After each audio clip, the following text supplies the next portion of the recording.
So, what was I saying? I was saying we're going to start a new game, and I'm going to explain what a traditional roguelike / Caves of Cud is. Now, I've played many, untraditional modern roguelikes where you have randomly generated maps, you've got randomly generated options, and you make the best of what you're given.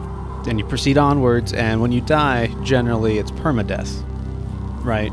You have your titles like Risk of Rain 2, you have Slay the Spire, random maps, random choices. When you die, it's over. Now, that applies to Caves of Cud, this traditional roguelike. However, what makes it traditional, at least from my perspective, is the fact that it is a 2D top-down sort of view where you move in like 8 directions, and you have a turn-based system, and you sort of have like a Dungeons and Dragons style hit mechanics fighting combat system. So if you don't know Dungeons and Dragons, it's, you have, whenever you make an attack, you roll a dice, a 20-sided dice, and if you roll a high enough number, you hit. But if you roll really low, like if you roll a 1, you'll just miss. So that's what my understanding is about these traditional roguelikes, is that they're based on a tabletop style video game. Tabletop style board game, but in a video game. But I'm gonna get started with a roleplay game mode. So there's classic, which is permadeath, lose your character when you die, which honestly is not that much different than roleplay. The only difference is you can continue playing your character. Obviously, you don't permanently lose your character. You do only save the game when you're in a settlement, which is a town. So if you do a bunch of stuff in game and then you don't go back to town, but you die on your way back to town, you'll have to do all that stuff over again, which honestly is embarrassing and a huge waste of time. So you might as well start a new character anyways, but there's a mental safety to that. So that's what I'm going to go with because I'm an absolute noob. And I feel like it'll be more fun for me.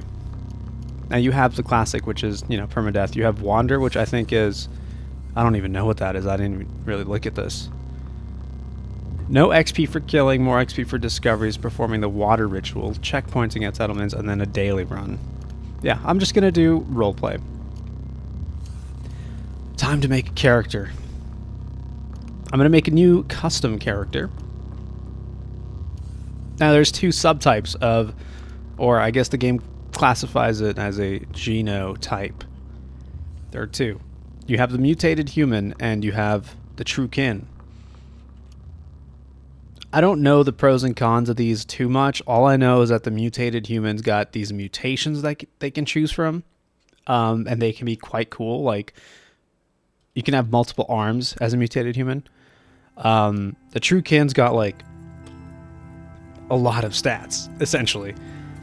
So I think I'm gonna go mutated human because these mutations are quite fun. So let's go with that. They've got moderate starting ats, minus 600 reputation with the Putus Templar. I don't know what that clan is.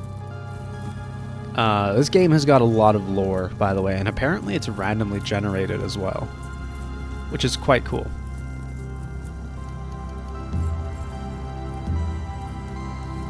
Right, so there is a stat system like D&D where you have strength, int, agility, wisdom, charisma, but there's also this thing called ego, which I don't fully understand. But anyways, I think I want to make a melee-focused kind of tank class, because when I did play this game last time by myself to sort of learn it, I learned that range is important, but so is being tanky and just having options. So I kind of want to be safe and have some hit points.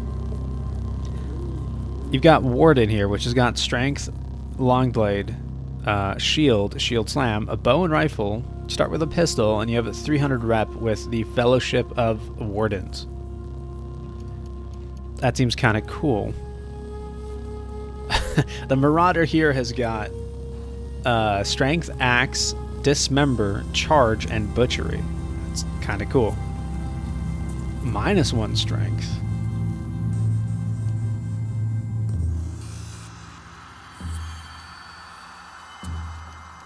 I'm thinking either Marauder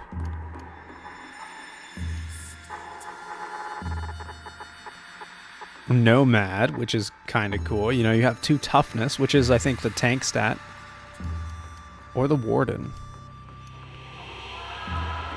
A Water Vine Farmer. Or you can start with cooking as a skill. Let's go Nomad. They've got Harvestry unlocked. They've got Wayfaring, which I think is essentially a traversal passive skill. Let's go that. Now here's the mutation screen. So the morphotypes, I think, are the overall sort of massive difference between the type of mutations you can get. You only manifest physical mutations, says Chimera, and all of your mutation choices when manifesting a new mutation are physical. Whenever you manifest a new mutation, one of your choices will also cause you to grow a new limb at random. That's kind of interesting. And then you have mental mutations on the Esper. Then you have Unstable Genome. You gain 1 extra mutation each time you buy this. But the mutations don't manifest right away. Whenever you gain a level, there's a 33% chance that your genome destabilizes, and you get to choose from 3 random mutations.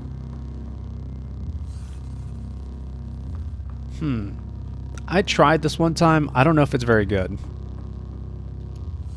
I think I'm just gonna go Chimera since I want to go main build. Actually, I can put points into this too if I really wanted. Now you can see at the bottom I have points remaining. I have 11 points remaining after allocating that one into whatever mutations I wish. I imagine all these, and there's a ton of them, as you can see. There's a lot of them. Some of them even give you points for taking them because they're defects. I imagine there are quite a lot of strong builds, but I have not figured any of those out. So I'm just going to pick stuff up that seems cool. This one time I went burrowing a claws, which is cool because you can dig through walls.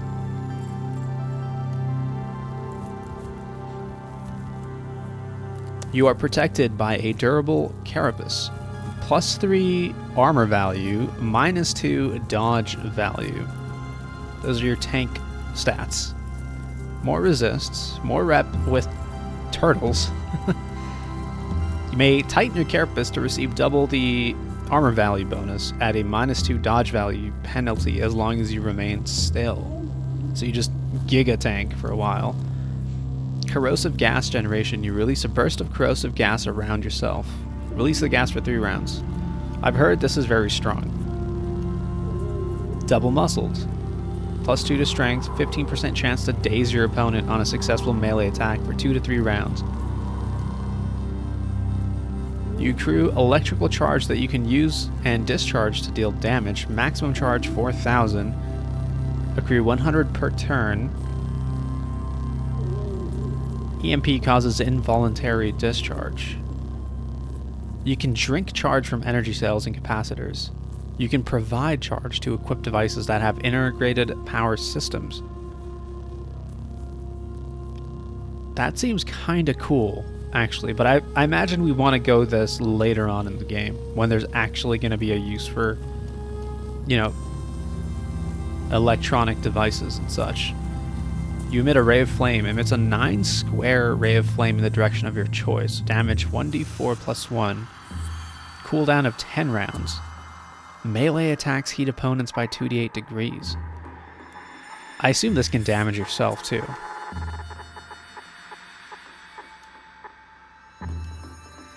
Cooldown of 20 rounds.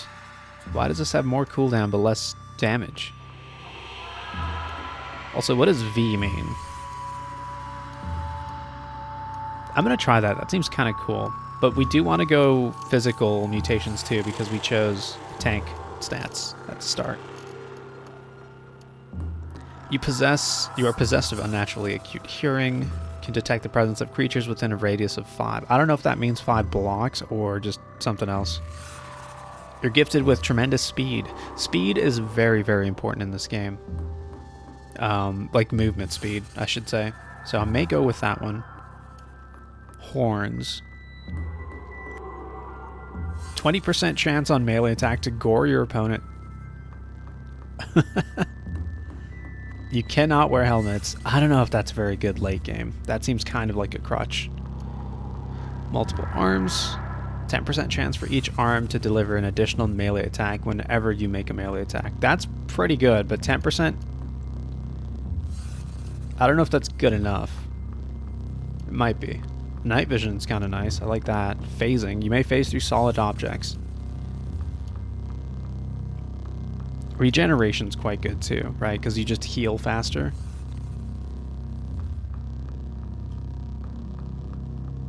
And a 1% chance to remove a minor physical debuff. I'm going to go with that. But now I only have 3 points, huh? Dude, sleep gas could be kind of hilarious. You can walk over slime without slipping. You can leave webs. Confusing venom.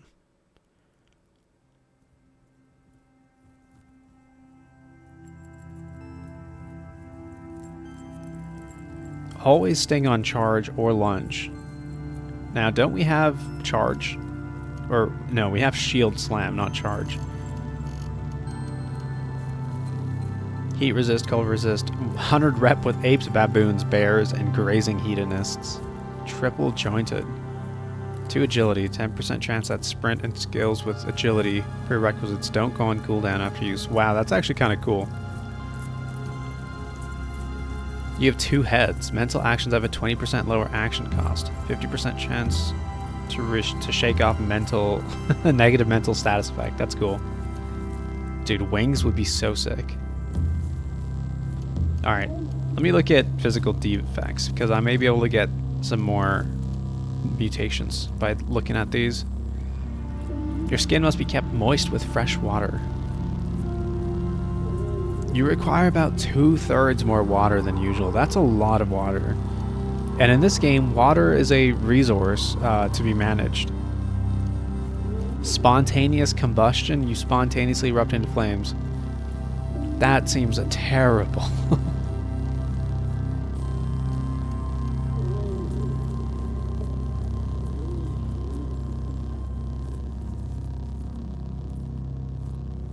Oh, I don't know about that one. Mental mutations. Can I afford any of these? I cannot. Wait, why can I not? Oh, because I chose the physical aspect.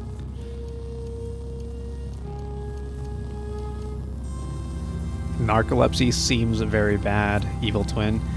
Acting on some inscrutable impulse, a parallel version of yourself travels through space and time to destroy you.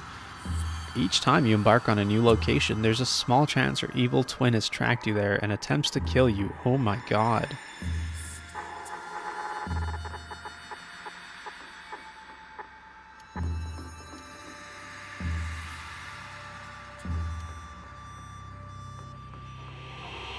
Oh god, I don't know if I want any. What is socially repugnant? Others find it difficult to tolerate you in social settings. Mine is 50 rep with every faction. Wait, I don't even have to choose this, do I?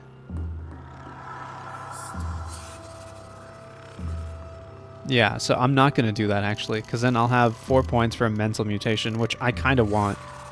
I want to be a little well-rounded here. You cause plants to grow, spontaneously grow, hindering your enemies. Gain vision, confuse, cryokinesis.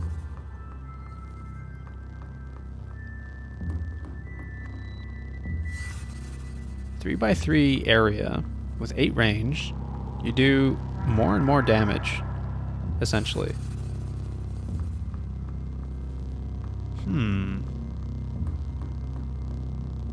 Cooldown is quite long. Disintegration. You disintegrate nearby matter. Holy shit, that sounds cool. But the cooldown is 75 rounds. You are exhausted for 3 rounds. Yeah, I don't know if I want that. Ego projection. Augments 1 physical attribute by an amount equal to twice your ego bonus. Oh. Interesting. Force field bubble. You may fire missile weapons through the force field. It lasts for 13 rounds. That's... Whew. Okay, so if you don't know, 1 round is considered when you move 1 block, or you fire a weapon, or you hit, any one of those actions is considered 1 round in the game. In that same round, enemies also make a move.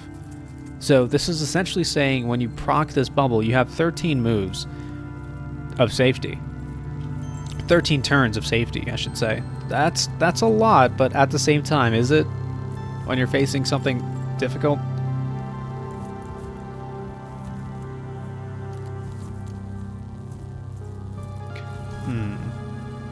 Small fire.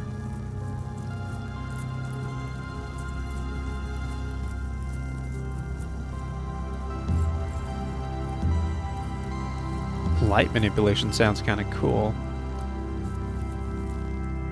You reflect mental attacks back at your attackers. When you suffer a mental attack while mental mirror is off cooldown, you gain +4 mental armor.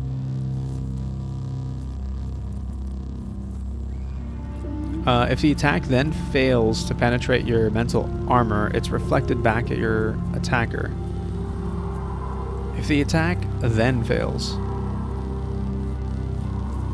So it needs to be on at all times, essentially. You gain +4 mental armor when it's off cooldown.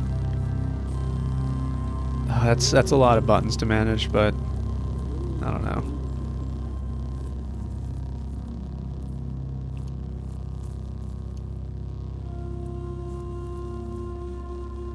Okay, I kind of want to go fire build. Pyrokinesis, but like...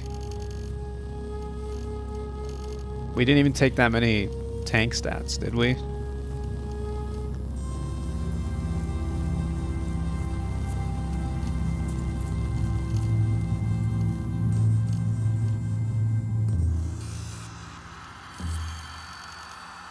Screw it, I'm going fire. I'm going fire build. Pyrokinesis. Toasts a 3x3 area.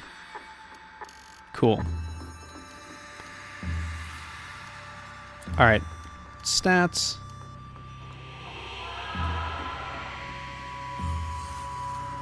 I probably want everything at a +0 initially, right? So I'm gonna set that up. Don't worry about me taking my time with this, because if I die, I can just make a new character with the exact same build instantly. It saves the last character you make. Alright, I've got 10 points. It says my toughness is +2 from my starting bonus.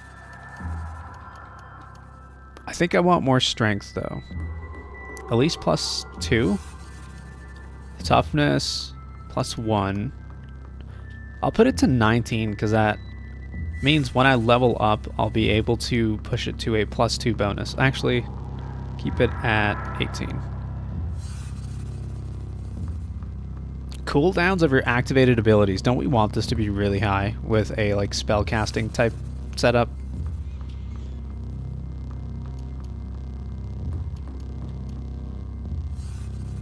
So I just go, what, 19, 19?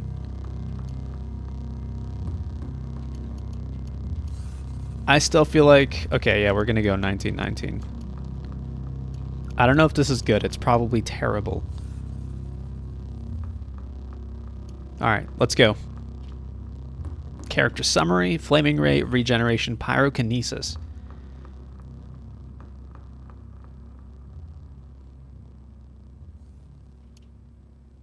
Name? Let's randomize the name. Tarok. That's good enough for me. Alright, so the game lets you choose a starting location. There's Yappa, which is recommended for new players, which is what I'm going to do.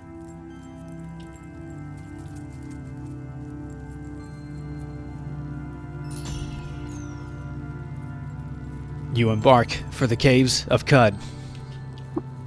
On the 30th of Ulu, Ut, you arrive at the oasis hamlet of Yapa along the far rim of Mograyi, the Great Salt Desert. All around you, moisture farmers tend to the groves of Viridian watervine. There are huts wrought from rock salt and brine stock. On the horizon, Cud's jungles strangle chrome steeples and rusted archways to the earth. Further and beyond, the fabled spindle rises above the fray and pierces the cloud-ribboned sky. Continue.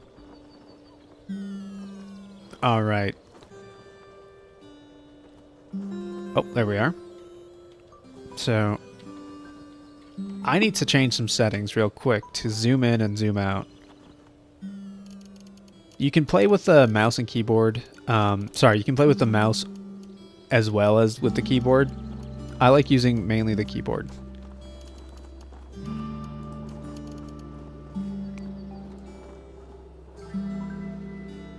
Alright, I can just search. Shift page up, shift page down. Cool. Alright. There we go. That's a little better. So you see me, I'm that little white dude at the bottom there. The sprite, that's me. I move like this with the keyboard. Each of these is a turn.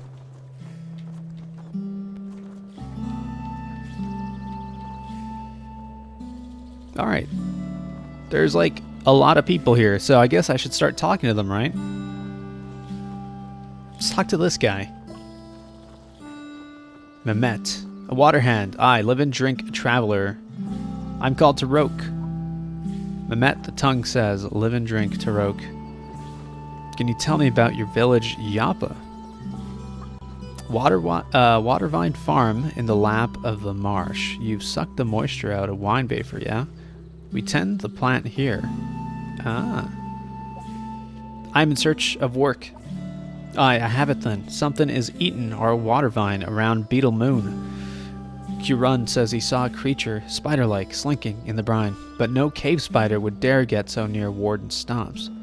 I tasted a bit of red fleck in the pool, shale, like we find in the soil by Red Rock. Hike there, will you, to Red Rock. Just about 2 parsangs north of Yapa. Kill the vermin and bring one's corpse back for seeing what it is. Elder will take care to pay you after, Waterhand.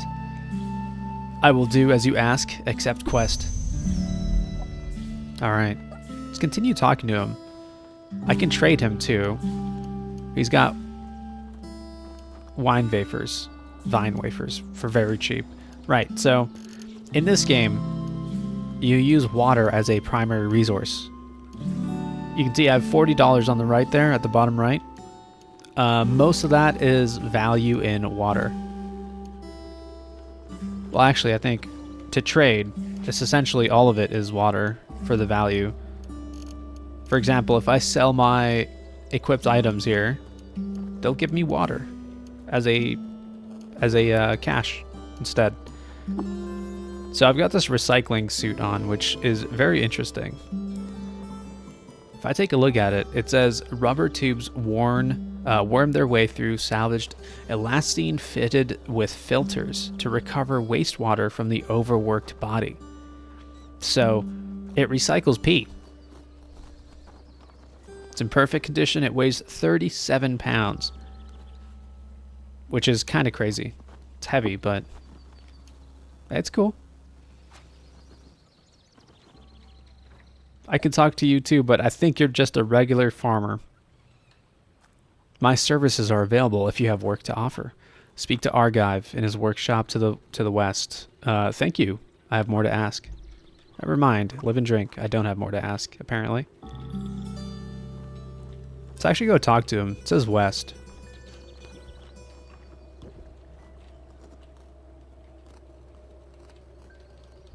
Now, this is Argive's little hut right here.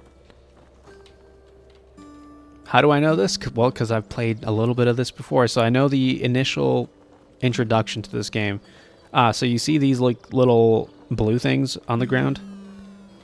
Right there? That's just random items, and my character just picks them up. That is because... What is it here? Where are my, like, bonuses? I have something from character creation. Hello, Voxy Noxy, live and drink. You played this before? Hey, Ventus. How's it going? I played, like, a little bit of it. And by a little bit, I mean, like, 6 hours to not become shit.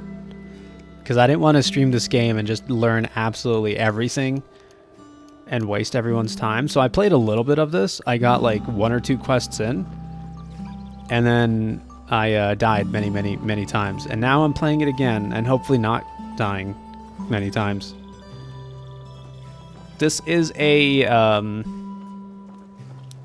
casual run. It's not a permadeath run. But it will be very embarrassing if I die, that's for sure. So I think I can look at my skills here, right? Like the auto pickup, is it harvestry? No, it's not harvestry.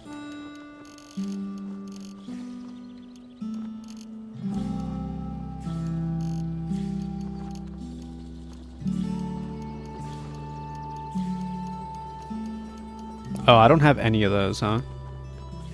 I just have these. Is it Mind's Compass? No, it's not. Either way, trust me, bro. I've got auto pickup from something in character creation.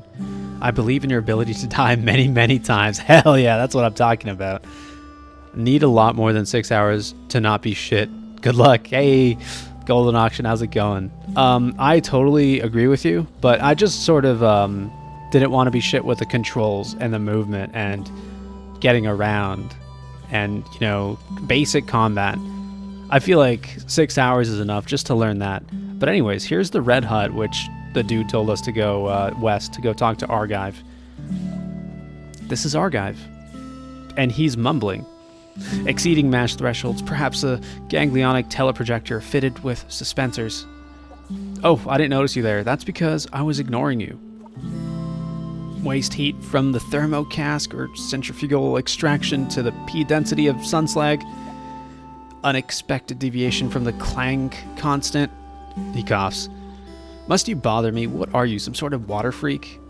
Fondren-eyed pilgrim Arconaut? Make yourself useful and fetch me a knick-knack from one of the caves. Then I may reward you. Where can I find a cave? There are caves everywhere, you dolt. Scoop the surface of the marsh, or head on east to the Rustwells, or wander into the desert for all I care. I will return with your knick-knack. Accept quest.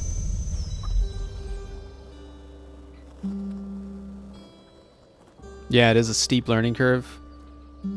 Yes. But I've played League of Legends. So steep learning curves are something that I could hopefully understand a little bit. And dying a lot. That's also a thing you learn in League of Legends. How much have you played this game, Ventus? Have you... I'm assuming you must have played this game a little before. Actually, I haven't talked to you yet. Look like a centaur kind of character. Warden Yaraim. Raim grunts. Mehmet has bade me travel to Red Rock. Actually, no. Who are you? Called Raim. Warden Ayapa. I killed Trouble. Don't be Trouble. What is a warden? I think I understand what a warden is, but, you know. Nigh every settlement, a cud keeps a warden. We snuff threats to the peace. Mehmet has bade me travel to Red Rock. Up north. Ain't far. See them baboons. You put one's light out for me. What does that mean? God, I'm stupid. I don't understand what that means. Oh, not really. Maybe an hour to clear the tutorial, then stopped. Definitely need to play it more. Oh, I see, I see. Yeah, all the reviews I've seen on this game, people are like, I fucking melted a doorway and then got evaporated and frozen in place by a cat. 6,000 hours played, 10 out of 10 would do again. So it intrigued me. Oh, I think there's a button to auto explore, isn't there? You can click that too. Examining table. Why are you examining this? Should I take this? Isn't that illegal? Isn't that their shit? Don't do that. So auto explore is very good in this game. It, as the name suggests, auto explores, and here we found a shrine to Reshef, the last sultan. The shrine depicts a significant event from the life of the ancient Sultan Reshef. In 3 AR, Reshef cleansed the marshlands of the plagues of the Gyre and taught Abram to sow water vine along its fertile tracks. It's in perfect condition. So you note this piece of info in the Sultan Histories and then Reshef section of your journal. But yeah, auto explore is very, very handy dandy. Okay, so your character goes around and like looks into containers too, and here I've found an engraved vase, which has 4 things of wine in it. The thing with engraved items, I believe they're just engraved with like images or like pieces of lore. So this one says, this is engraved with a scene from the life of the ancient Sultan Mimasp. In 4354 BR, Mimasp, the eminent Prism, husband of Bentilimos, Eos Bradens. What a fucking mouthful of a name. The Scourge of Anna died of natural causes. He was 75 years old. Wow. I noted that in my journal. Cool. You know, at a certain point, I'm probably gonna die, but thankfully I'm on a save checkpoint system because I'm a noob. All right, I've explored. I think this is like the Elder's hut, and these are all the townspeople's like houses. So I'm gonna talk to the Elder. Maybe it's a good idea to introduce myself. Friend? Elder Irudad smiles. Wait, Irudad. All right. Live and drink. Come in. Come sit neath the cool shade. Cross a pillow there, and welcome to Joppa. You may drink of our fresh water too, and quench your thirst. What is this place, Joppa? This, the oasis hamlet neath the shelf of the world. A million breaths of salt. The wind heaves over the great salt desert Magrai, and to the east the rotting jungles of Cud. Here in the crack between the two, water vine can grow, and we grow it. Friend. Can you tell me about Cud? There? Land slopes up and is toothed in chrome steeples. Ageless things, looming over the old earth tunnels, pillowed in rotting jungles and fungus groves. And broken against the mounts of the north they are, in the shadow of the spindle. There are people, friends, communities, and friends to no one, too. History is thick as the high salt sun, friend, and where the past is ground up like mat's meal, a mix of life sets in. Adventurous ones set off for their own splinter of artifact. To both fates, life and death. He really has a way of speaking, and I kind of like it. I'm looking for work. Work. Try our guy friend, the tinker, always looking for trinkets to wire between. Go through his hut of sheet metal to the southwest. I already did that. Do you sell wares? Speak to my daughter through the east door for herbs, and sitting Tam in the southeast has all manner of trinket against his chests of drawers. Alright, live and drink. So I've got money. I guess I should probably stock up on mats, right? Live and drink, wayfarer. What wares do you offer? Witchwood for pain, bandages for bleeding, yuckweed and honey for when your guts act up. Cold caps when I can find them. Why not take a look? Trade. So every time I've started a new character, which is probably like 2 or 3 times when I was learning the game, I bought bandages. I'm just gonna buy... Oop. How do I... add one, remove one, minus?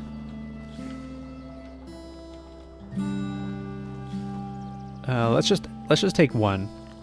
Maybe 2. Let's take 2. Because all these other things are pretty expensive. Like there's vine wafer. But like I'm sure we can get a ton of that.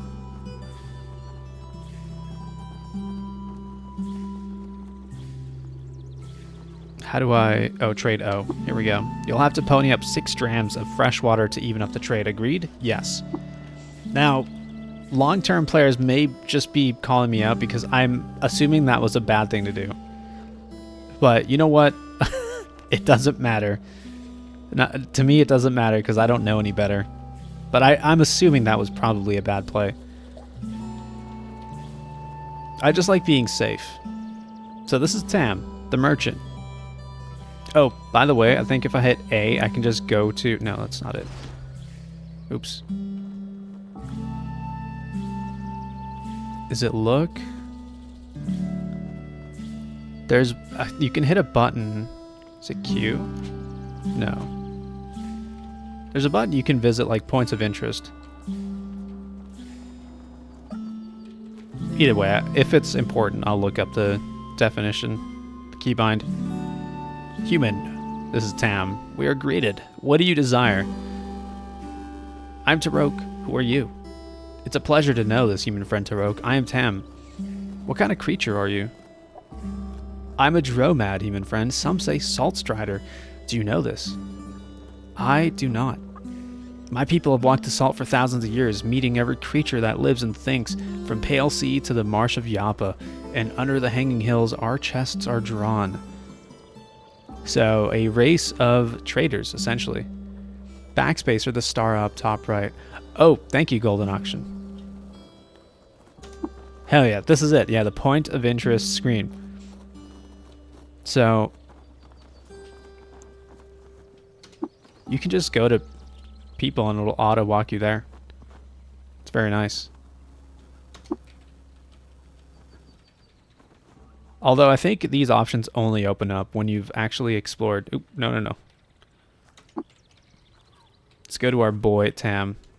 If you've just started a new map, like if you've just entered a new map and you don't know anything, I don't think that screen opens up for you. Let's trade.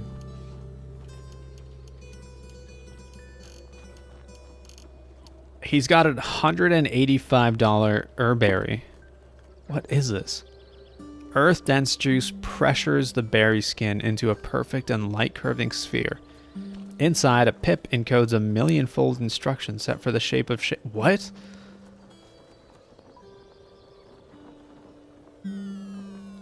There's no way this is just a grape, right?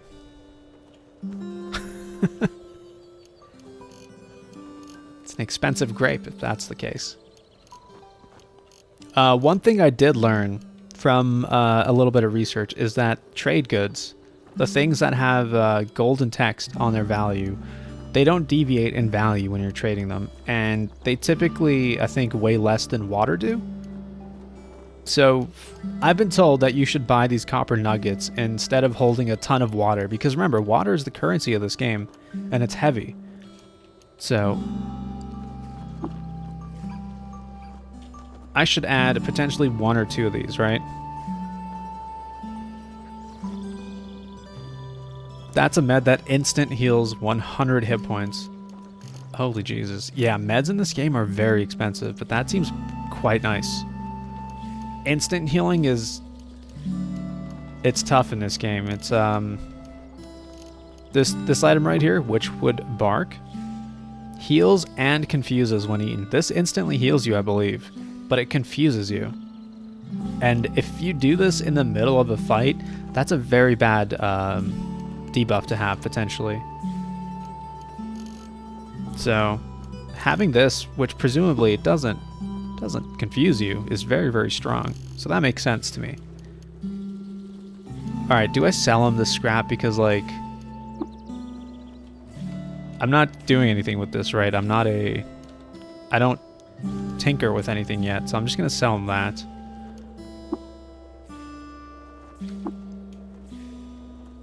Sure. Okay, how much water do I have left? 18 drams? I hope that's enough. That's only 5 pounds of water? Wait, I may have overdone that. I do have this recycling suit. I have a dagger to start with. Right, okay, so let's set this checkpoint. Let's take a look at the journal, and then proceed with our quest. We have 2 quests. Fetch Argive a knickknack, which is... could happen at any point. You just have to find a knickknack. It's fine, tell them you're already confused.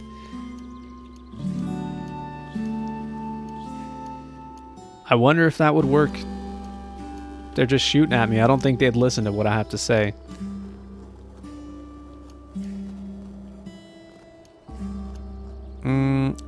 And then we have this quest. What's eating the water vine? I think this is the main quest and this is a side quest, but I'm not too certain. Either way, we have to go to Red Rock and we have to fetch a random item. So it seems like I could do 2 for 1 by just going to Red Rock and then fetching a knick-knack. So let's go do that. You move on the mini-map, by the way, by going up. This is the entire world.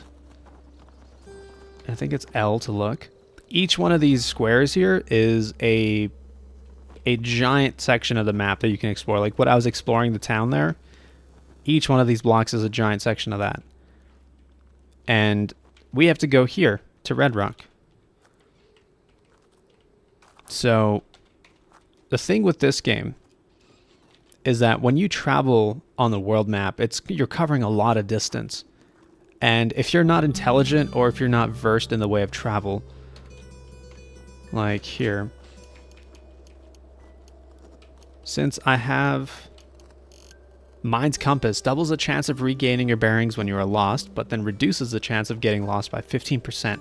You travel on the world map twice as quickly. If you don't have something like this, when you move around the world map, you can get lost, you can take your time, and you can, since it is a roguelike, you can just spawn a random ass enemy that will one-tap you or something. So that's why I like going this starting class, because I'm a noob and it helps me. So be very careful, because I've run into some crazy stuff like that.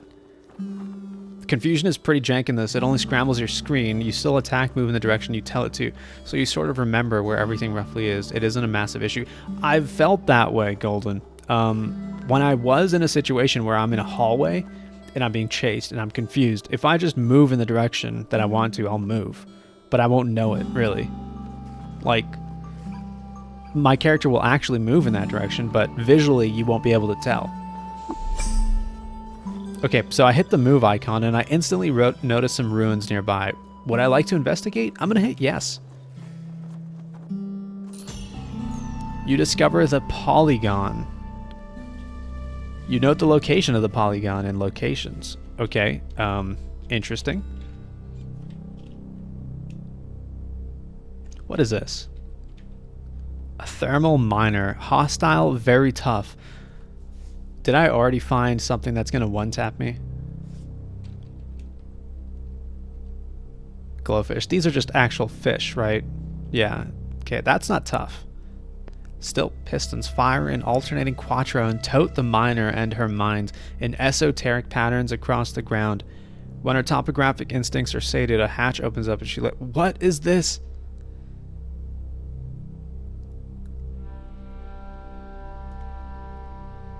I'm gonna move one to the right and hopefully this thing doesn't just shoot at me. It's gone. Where did it go?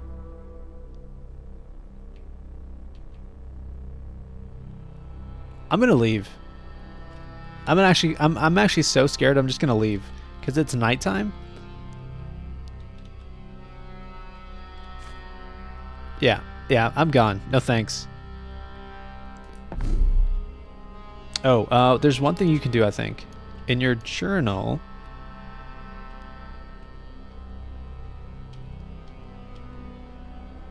you can mark locations on your mini-map. Well, on your world map. So I'm going to do that. I'm going to mark that I found it and move on to Red Rock. I'm immediately lost. Regain your bearings by exploring your surroundings. Okay. Well, this isn't good. It's also nighttime, so my field of view is kind of small.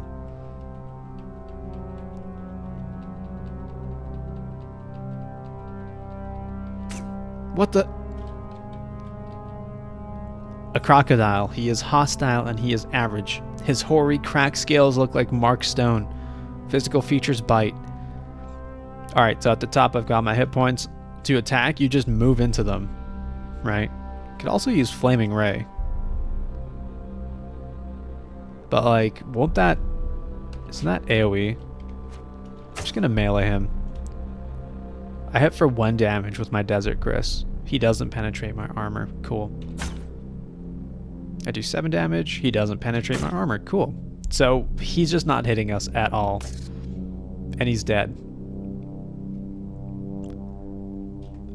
Is it G to pick up? Yeah, it is. Also, there's a setting you can enable to view items on the ground. There we go. Okay, time to regain my surroundings here, my bearings.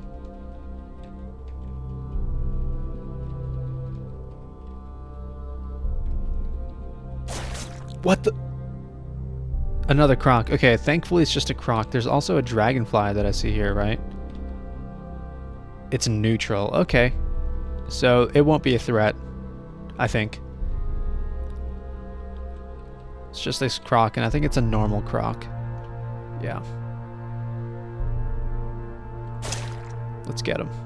I thought I had a shield skill, by the way. Apparently I don't. There's a corpse of the croc. I don't want that corpse. Oh, by the way, I think I have some mods enabled in this game. I think they're all visual mods, though. But I'll have to double check that someday. So I think to regain your bearings, you just move around these tiles, right?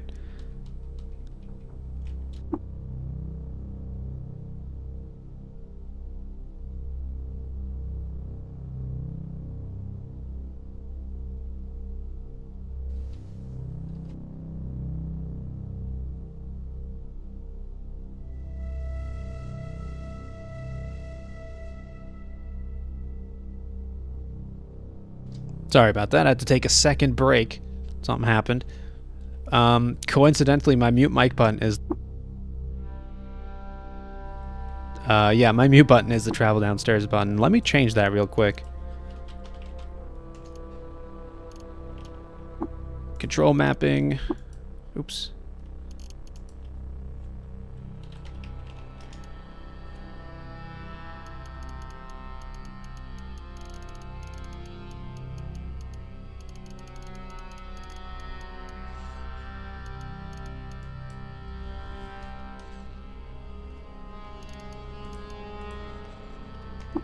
I don't notice it.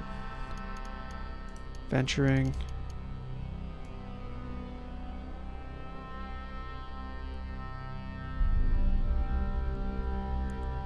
Ah, that's fine. That's fine. I'll figure it out later. It does check every time you enter a new map, not walking around the one you're on when lost. There's like 3 different binds for downstairs. That's probably a good thing, to be honest. You regain your bearings. Hell yeah. Okay. Cool, thank you. Let me go back up to the world map. Please don't get lost. Alright. You pass by Red Rock. Cool, and then you just go down 1 level, and then you land in Red Rock. You have finished the step, travel to Red Rock of the quest, What's Eating the Water Vine. You gain 50 XP. Alright, so now, if I remember, we have to find what's eating the water vine, isn't it? Isn't that the next step? Find the vermin. Get a corpse. Return with the corpse. Are there monkeys here? There are baboons here. Wet nostrils flare at the seat of her dropped snout, and furry arms wave in unpredicted motions. Her eyes are full of stony mischief. Vicious bite and small stone. Wait, do they have range attacks? Oh shit! I think they do have ranged attacks. I'm gonna leave and hopefully I can get it to follow me down here. Did you guys see that? There was like fire right here.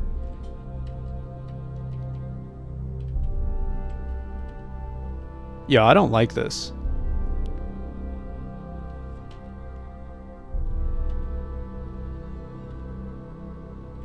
Go back up. The baboon hits the dogthorn tree with a small stone for 3 damage. He is going for me. Okay, I'm gonna try Flaming Ray. Hopefully this doesn't fuck me up. May God save our soul. Hey, I think I killed it. You gained a level. You're now level 2. 3 hit points, 74 skill points, and 1 mutation point. Nox, it's time to die many, many times. Ventus is ready. He is ready. Alright, skill points. I can spend skill points to level skills, obviously. But I have learned from my many, many times dying before, it's a good idea to probably save some points. Unless if you know exactly what you're trying to do. Alright, let's go. Aw, I mean, congrats. I appreciate the vote of confidence, Ventus. There are more baboons. Flaming rays on cooldown for 5 more turns. I'm gonna run away and hope that they don't hit me. What the fuck? You take 2 damage from the Kindle-thumbed baboon's flame... What? The Kindle-thumbed baboon. It's got a flaming vicious bite. Dude, that is not a vicious bite. That is a vicious flaming ray, like what I have. I don't think that's me burning. That's...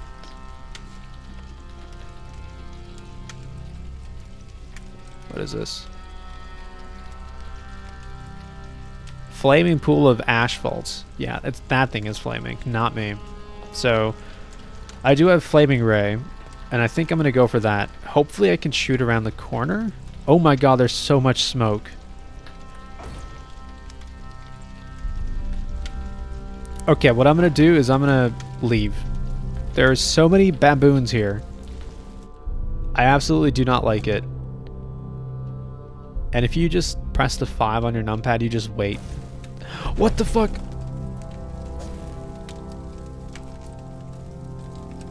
Oh god, now I'm burning. I don't think I can dive into the asphalt and quench this fire. I think that'll make it worse. He's right there. I'm gonna leave the map. Oh, this isn't good. Do I just sprint away? I'm gonna sprint away.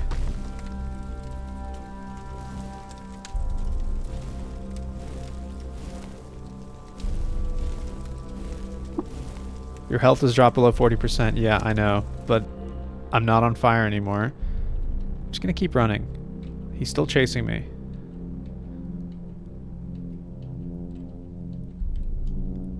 Oh, there's water.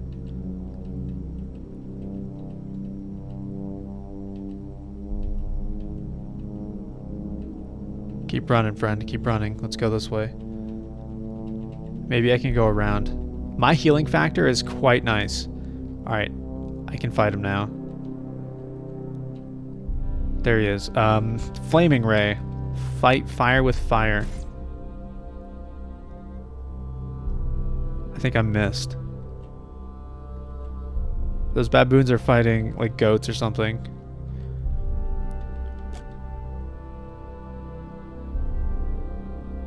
The thing misses me. Where is it?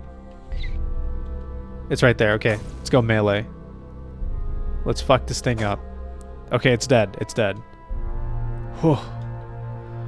I honestly think that baboon was worth running away from. I don't know how scary he actually is, but it's way better to be safe than sorry in this game. Take a sip of your fresh water. Okay. Now these baboons, I'm pretty confident I can just fight them straight up, right? Yeah, cool. Another level up, by the way. I have 2 mutation points and an attribute point. I may want to go willpower because that's cooldown of activated abilities, but I think I'm going to go strength.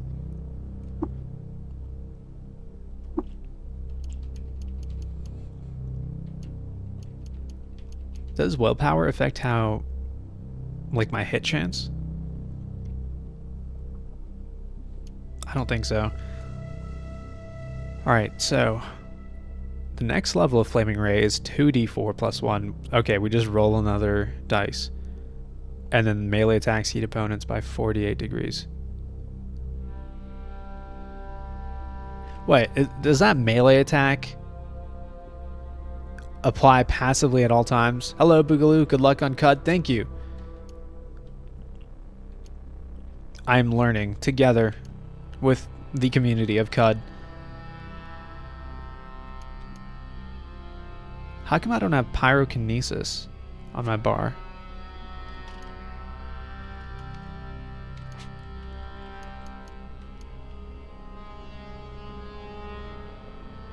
Yeah, it's weird. Why don't I have this?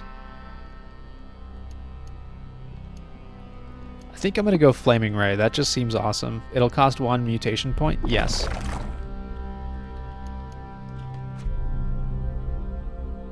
Oh, would it be Toast? Is that what it is? That seems like pyrokinesis, actually.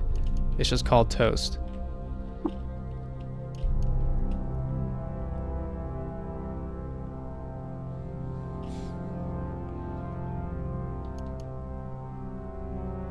I think I'm just going to go 1 more point into Flaming Ray. Actually, no. Maybe 1 into Regeneration here. Plus, I can't even do Flaming Ray level 3. Yeah, because then we go from 20% faster natural healing rate to plus 30%.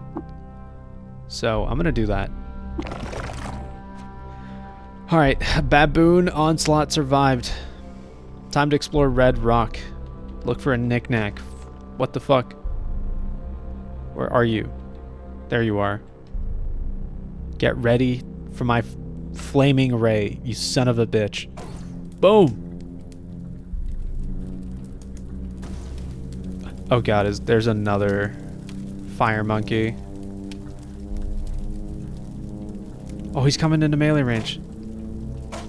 Hopefully I can kill him before his bro backs him up. I critically hit for 1 damage.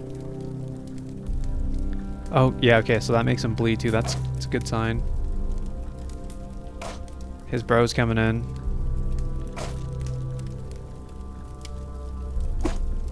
My health is... Okay, it's time to eat a water vine and just hold the attack button.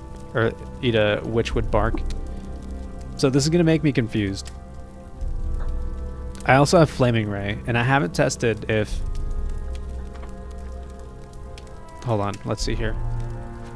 So we have 1 monkey to the left, and then 1, 2, 3, 4, like 5 squares to the left is the other baboon. If you save up 4 points, you can buy a new mutation too. That's right, I forgot about that, actually. Which is probably a good idea. So I'm considering eating this and then proccing either my Toast or my Flaming Ray. But I don't know if it burns me. I guess I'm gonna find out. Let's eat this. You eat your witchwood bark. A warm tingling washes over you. You are now hungry and quenched. So, I lucked out. Usually, when you eat that bark, there's a chance for you to get confused. I didn't get confused this time. And I'm gonna experiment and see if a point-blank Flaming Ray will actually hurt me. It does not. Cool. Now I'm gonna try Toast. Oh my god. Oh god. These are not war crimes. They did this to themselves. Okay. We survived, but we had to pop a med. Swole Monkey, how many tips would you want if we have any, or do you want to kind of puzzle through stuff? Honestly, I don't mind backseating. I think backseating is fine as long as it's not like quest-related backseating, you know, like spoiler-related backseating. Anything to like help me along is totally appreciated. I like that sort of stuff. But you know, stuff like, oh, by the way, our guy was your father all along. Like, I don't want to know that. But like, if I'm stuck on a quest or if I'm just doing something totally wrong, I welcome backseating. If people want to do that. Here's another fire monkey. You know what that means. Wait, I'm out of range. Hello, Wonder Pip. How did you know about Argav being your father? He was actually your mother? Alright, guys. Alright, guys. I said no spoilers. No, I don't want to know this. there's two of them. That one's a normal monkey. This one's a fire monkey. Let's try to get a little closer. I don't think I'm in range here. Still not in range. Now I'm in range. That still wasn't in range. That's also not in range. Ow.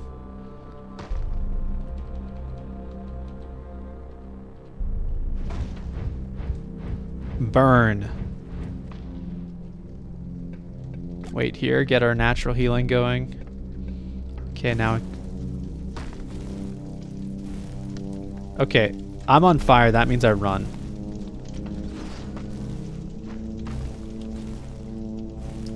Being on fire is a very, very, very bad thing from what I've learned.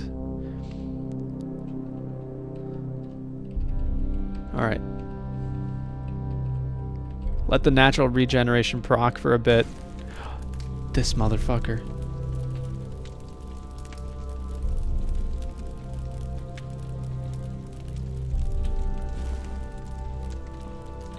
This guy got scouted by FaZe Clan, this baboon, because he is chasing me and quick-scoping me every chance he gets.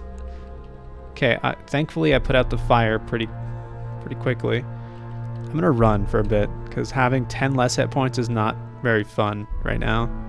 What is that? A ray cat. He is a small kitty, and the glassy fibers of his coat bend the light of faraway stars into strange loops. Phosphorescent. That's so cool. The cat's neutral, so that's very good news. It's also an easy... It's got an easy tag, which means it's probably weak, which means we have to protect it by running away from the baboons.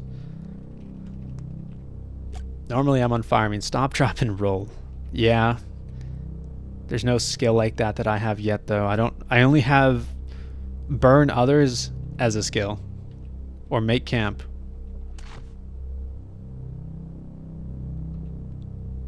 I'm really just here to tease Nox and watch him struggle. I wouldn't have it any other way. Where did that baboon go? He was on the left somewhere. Honestly, I'm just gonna leave. I'm just gonna leave.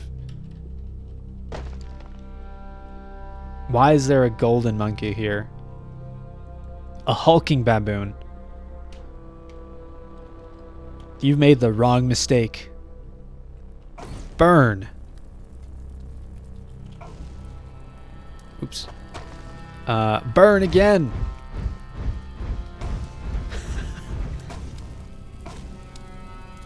He's trying to kite me. So I really need a ranged weapon, huh? Also, I don't need this crocodile corpse. Let me drop this. Stop running. Oh, I have Flaming Ray again.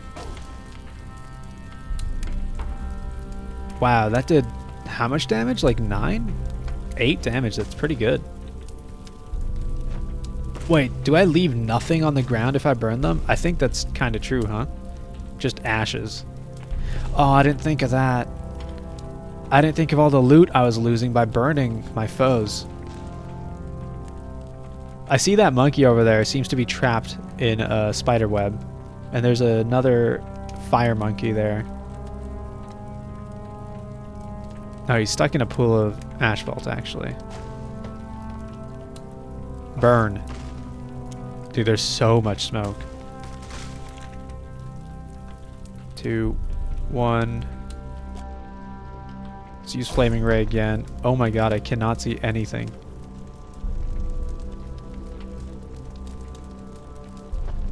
Did he just leave? I found the stairway down. Okay, I think I'm just gonna take it. Immediately I'm greeted by a slime. He is hostile. Slime within, the quivering blob striates into different densities. You can barely perceive the outline of something inside. Isn't this an actual Dungeons and Dragons monster? What's it called? Something jelly? And like, isn't the jelly in D&D stereotypically have like dead adventurers inside, just their floating gear and shit? They still drop their loot. Only burns their corpses. Oh. Cool. I have a game like that too. Maybe I'll get hooked. Is this your red rock? That's hellish. Yeah, this is my red rock. There's a lot of fire monkeys here, but I spec'd into fire. I, as a new player, assume that that's one of the best abilities in the game because it's cool as hell. Time to burn the slime. Takes 7 damage. Let's toast the slime. Oh, he's gonna fight me in the thing too, in the fire too. What an idiot! Actually, is he dead? I think he's dead. Yeah. Cool. Nice. Wait a little bit. Heal.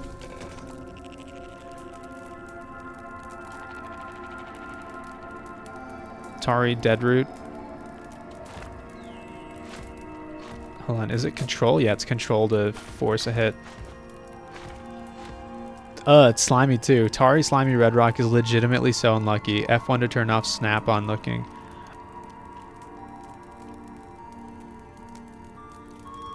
Yeah, snap-on looking is pretty bad. I actually don't like that very much. Thank you. Oh. Yeah, that's so much better. Thank you.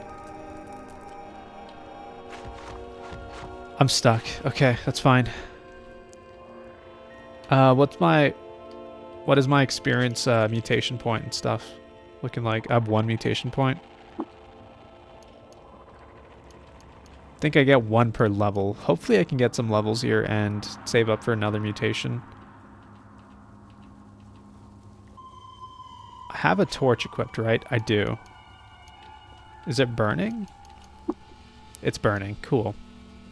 Of course, it's the first thing I try to tell new people, that lock-on is obnoxious. It is. It's kind of nice, but it's also kind of not nice. Oh, God. There's just corpses and slime everywhere. At least it immediately goes down here, though. I should try to explore as much of this as possible. Isn't this a bad guy right here? No. Dude, there's a like a wall creeper enemy that just destroys you. So I'm kind of paranoid about that guy. Is this just a normal slime? It looks like a normal amoeba. Yeah. Let's burn him. Let's toast him. Force an attack there. Boom. Thank you for the follow, Wonderpip. This is a vibey character. I figured let's make a spellcaster and a melee focus build because variety seems to be good in this game. When I initially played this game to try and learn the controls, focusing too much on melee... Oh god, what is this? This is one of the vine monsters, but I think this one's pretty easy. We just burn it. Then we burn it again, and we leave, and it's dead. But yeah, last time when I played this to like learn the moves, I focused way too much on melee, and it was cool, but it wasn't everything. Ranged is super important. How is this thing so tough? It's injured. Let's burn it again.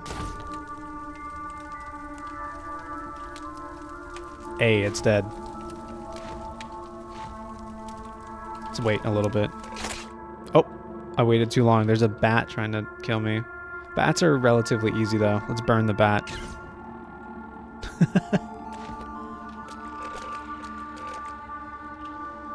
Either is viable. I think focusing hard on one thing makes you much stronger, but melee focus makes ranged enemies a fucking hassle. Yes. Also, the first time I played this game, I got to quest number 2 or 3, and one thing led to another, and I teleported somewhere, and some eldritch horror monstrosity just kept chasing me. And I fucking died, and I'm scarred from that.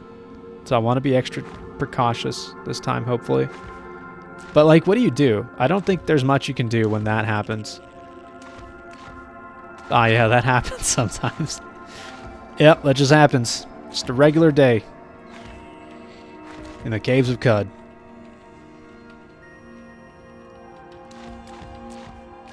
That's definitely a Cudism. Yeah. Being stuck in slime and tar is not very good, but that's okay. This is a Snapjaw scavenger. Tussocks of fur dresses skin, stretched over top muscle. Upright he stands, but he looks ready to drop onto fours. His snout snarls and his ears twitch. He barks, and his hyena tribeskin answer. He's a swarmer. He's got the swarmer tag, which means that if he surrounds you, and others of the same tag, I believe, surround you, they just do more damage. And they hit easier. No, they just hit easier. They don't do more damage. But I'm going to burn him. Oh, he's already dead. Holy shit.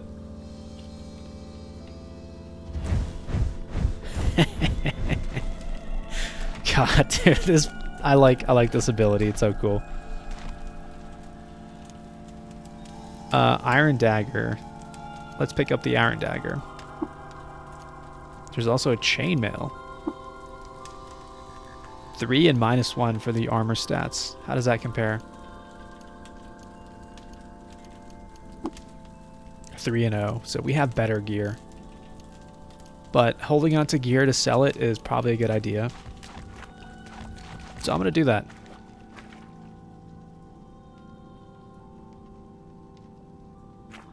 I hate it when Eldritch Horrors start endlessly chasing me. See, you get it. You get it.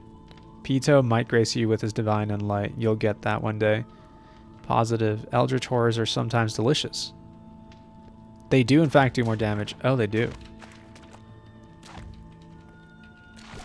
I thought they just had higher pen. Did I slip?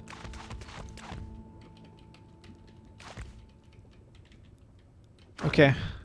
And I'm stuck. This is going to be a nightmare if there's any like remotely high level monster with ranged or AoE.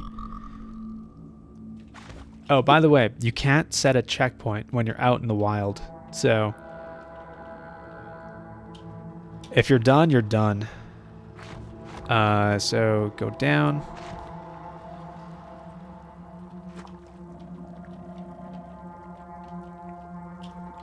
What is this? This is a giant centipede. Chittering legs in the high dozens figure S swerve, its shining trunk like the spine of a gigantic hominid. That's disgusting. We have to burn it. Because it's hostile. Actually, I don't necessarily think something being hostile means that it's going to instantly aggro on you, because that one minor thing just left, right?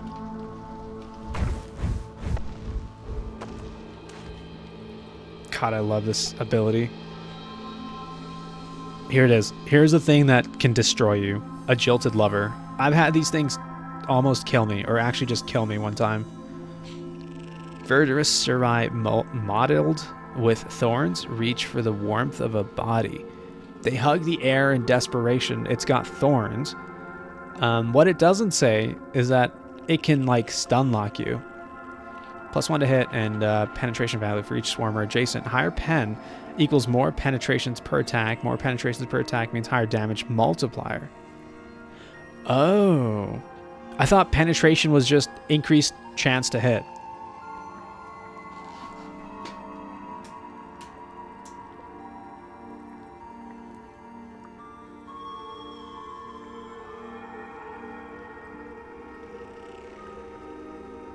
Depends on what it is. Spider-type enemies are cowards, for example. It doesn't stun, it just grabs, prevents movements. They don't do much damage. Okay. So that one time I got grabbed by him, I just panicked and died, I guess. But it's dead, so I have ranged. I don't have toast yet.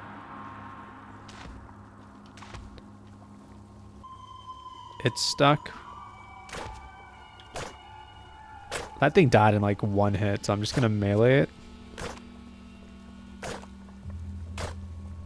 Okay, I'm actually kind of losing though. So I'm gonna burn it. Just run. He's stuck too. That's good. That'll help us heal a little bit. Run towards safety. I have Flaming Ray now.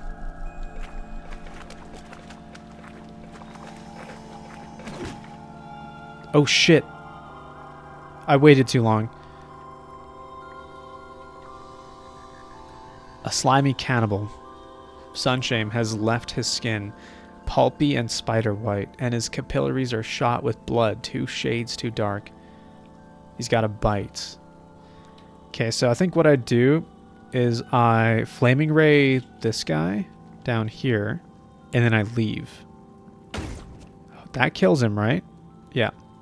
You go here, move up, and we run. As soon as I get out of the slime, I'm going to sprint away because I don't want to take a chance. I do have Flaming Ray up, so next time I see him, I'm probably going to shoot him. I just want to use my regen as much as possible. Stuck? Okay, that's a good place as any to just wait. Okay, let's go back. Oh, there he is, there he is. Burn him. Activate flames. Fuck him up. Your genome enters an excited state. Choose a physical mutation to rapidly advance. Flaming Ray or we're gonna go Flaming Ray. You rapidly advanced Flaming Ray by 3 ranks to rank 5. Each pen adds 1 to your damage multiplier, a 2 damage attack on a X3 penetration hits for 6 instead of 2. Oh. I think it's every 2 points of penetration value above your opponent's AV nets +1 to the damage multiplier. Yo, Boogaloo. Can I ball? Yes. So this guy dropped a club, which I want.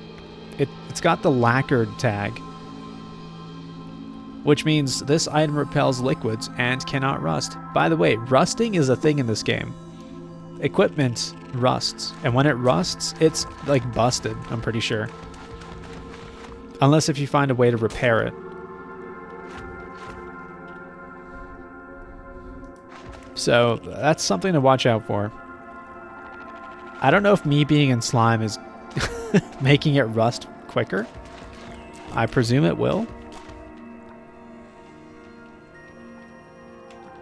Rapid advancements also raises your mutation's max level. Flaming Ray is now capped at 13 instead of 10. Wait, that's actually insane.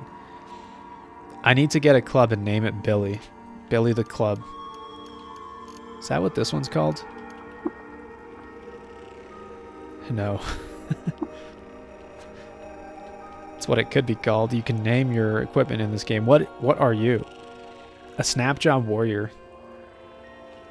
Okay, so it's just a slightly higher level Snapjaw. 13 damage. That's insane damage now. And it's dead. It's got a club. I don't think I want the club. It looks kind of weak. Flaming Ray you. Boom. Boom.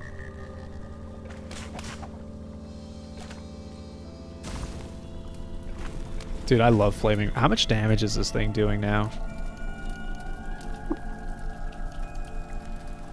It does 3d4 plus 1, which I think is very good considering my dagger does 1d3.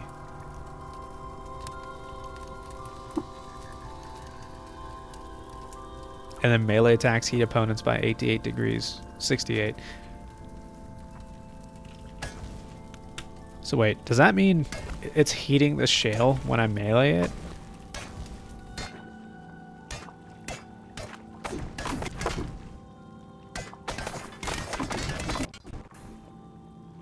Nope, I don't think it is. Nah, it'd then just be Billy Club, which is fun. Wait, I wasn't even looking. Did I just kill something when I wasn't looking?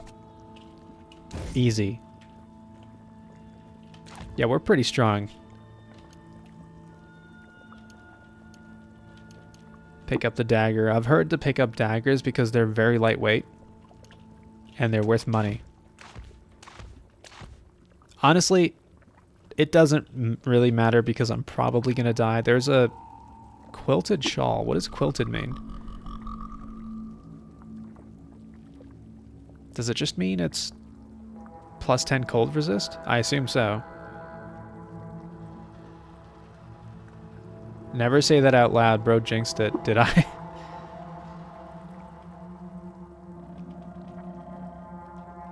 Let's get this.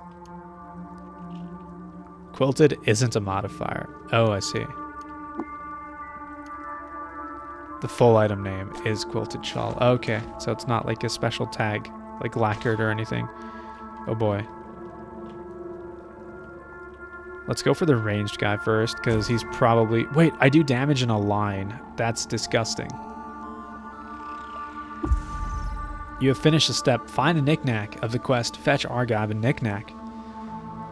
Alright, right here it says you take the weird artifact, which is a knickknack. There's also a toga on the ground, which I'm absolutely going to pick up. Another quilted shawl, pick that up. Bronze dagger. Get the axe, get the short bow. Having a backup ranged weapon also seems nice, you know? Keep going. What is this? What in God's name is a sparking beetle? Oh, it's a neutral with me, but the difficulty tag is just merely impossible. A lens of glass is crusted over the smooth stone, where the heat of sacred math burned the air, then cooled in QED. Under that dermis and the meteoric layer, an electric heart grinds on the field of magnets at the Earth's core and radiates a shower of sparks. 25% chance per turn to repel gases. What the hell is this?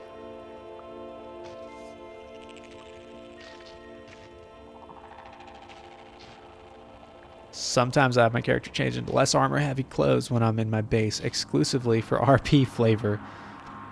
Yes, I appreciate that. So it says it's neutral. Which should technically be okay. Should technically be fine. As long as I don't hit it with anything, it seems chill. Can I talk to it? Petty mortal, bring me 6 sturdy items and I shall reward you with great renown. You note the location of a beetle demanding 6 sturdy items and promising great renown. Okay. I think I just stumbled onto a side quest. Well, that's good to know. Can I give him stuff? Do I drop it? I assume sturdy items means like, I assume sturdy is a modifier on equipment. Oh, actually, I should equip this, right? Oh no, that's a chest piece armor. Don't want to do that. Also, artifacts, the knickknack that Argive wanted. You can actually examine these because you have no idea what they are. So when you examine them, you actually... These are just random items scattered throughout the game. When you examine them, you can see what they are if you succeed the check. So I've succeeded the check, and I've identified it as a stun rod. Which, I don't know how good these things are. It's a 1d2. Dazes on a crit.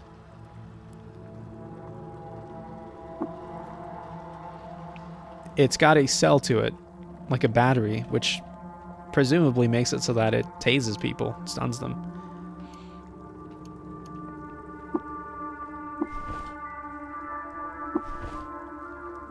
Worn on back. Hey, we've got a quilted shawl now. Wait, that lowers my armor value? Never mind. Take this off, please.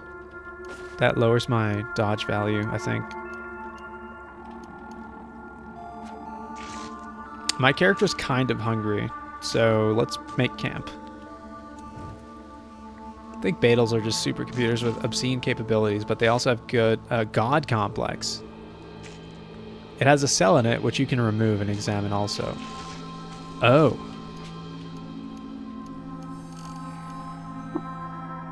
Replace cell. Remove cell. Oh, so now it says there's no cell in it because there was one already. Okay. And then I identify this, which is obviously a battery, but we have to succeed the check. Chemical cell. Fresh. Inside the small cask, liquid salt transfers ions to the cathode and produces spark. Neat. Let's whip up a meal. Rummaging over your surroundings, you find these ingredients: some noble Equimax hair, a sprinkle of deserted shale, and a smidgen of anise. You toss them in a pot and stir. You eat the meal. Delicious. Eating rocks. That's how stupid my character is, by the way. I literally eat rocks. Is this bat chill? This bat's actually chill.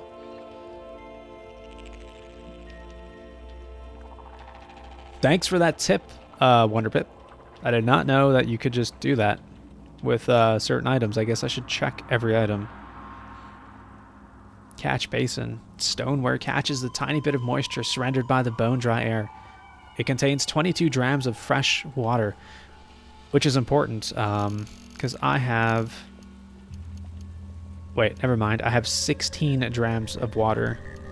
I still have 5 pounds of water, so I didn't actually use that much water. Thank you, recycling suit.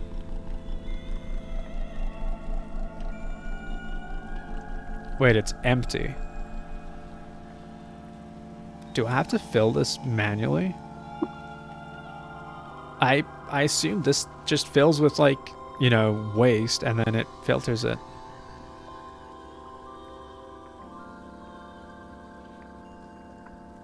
Yeah, I feel like it just recovers wastewater passively, doesn't it? I don't think I have to fill that. The fuck? Free air wells? It'll refill slowly. Hell yeah. You collect 22 drams of fresh water from the catch basin here in your canteen. You collect 24 more drams. Now I have 16 pounds of water, which is very good. It's very, very good. What are these things? The air wells. Stone was carved and shaped into a rough dome with square, even-spaced windows to let air flow. The small difference in temperature inside the dome causes dew to condense from the air and accumulate in a catch basin below. And these are the catch basins. So, are you telling me I could grab these things and have a supply of water, or just come back here for more water at random intervals? As long as the air is bone dry? Well, shouldn't this work in any environment, though? I don't know how humidity works in real life, guys. But I assume this can work in pretty much every, like, natural environment that's habitable. How much does this weigh? Oh, I can't pick up these things. I guess it's too heavy.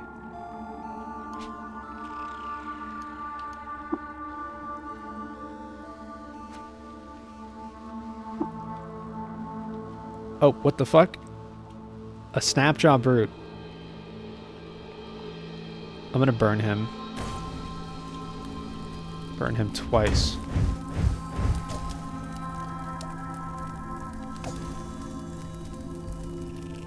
Wait, hold on. Is he just trying to put out the fire instead of attacking me?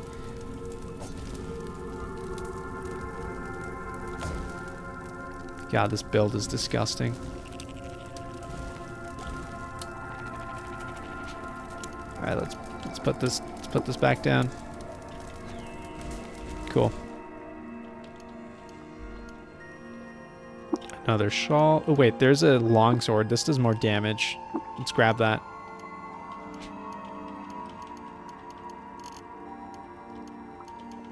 $1d6 versus 1d3. That is better.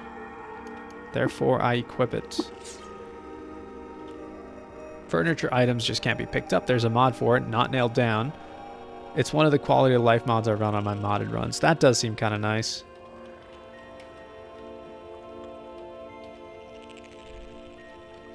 It just doesn't seem that necessary to me yet, unless if I want to do something with the furniture, which I don't, because I have no idea what it is for, aside from aesthetics. Wait, is it dead? It's freaking dead. Dude, Flaming Ray is disgusting.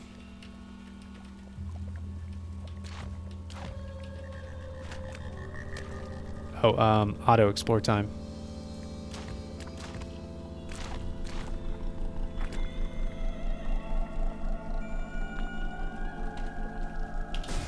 Boom. There was another one here. Boom. It's so satisfying. Oh, please stop slipping on the slime. Can't control my character.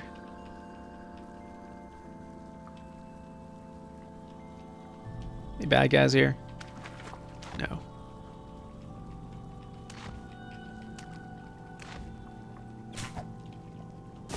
Boom.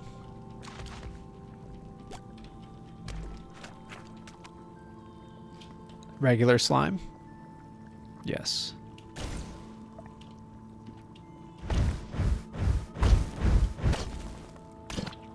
Boom.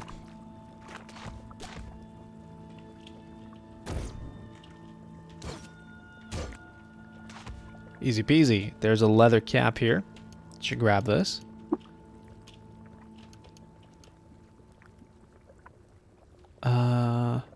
These are pretty heavy. Let's not grab those. A thing a game doesn't tell you is that this build will benefit from the covered in plasma status effect lowers the speed at which your temperature changes, meaning you burn for longer or stay frozen for longer. I only use it for aesthetics, stealing chairs and shit for my base and whatnot. Yeah, that's I assumed what furniture was mostly for. Yeah, those interactions could be very, very strong.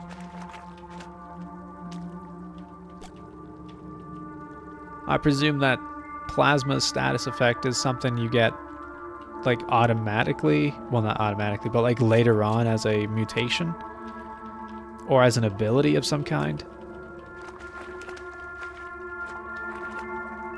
Let's do a bit of the old auto explore.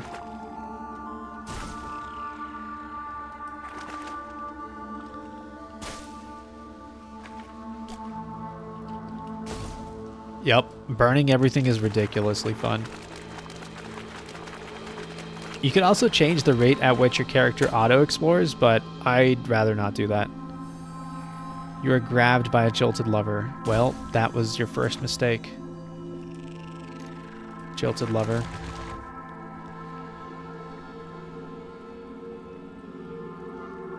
You stop exploring because you tried to move but stayed in the same place. There's a little campfire down here. Those bats just fucked up that jilted lover. Very nice. I think that's it.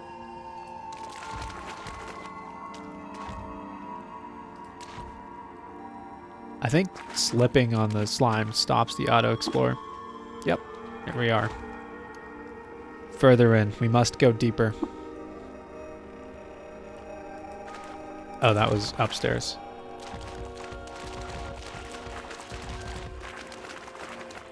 I have my auto-explore set to go as fast as my PC will allow.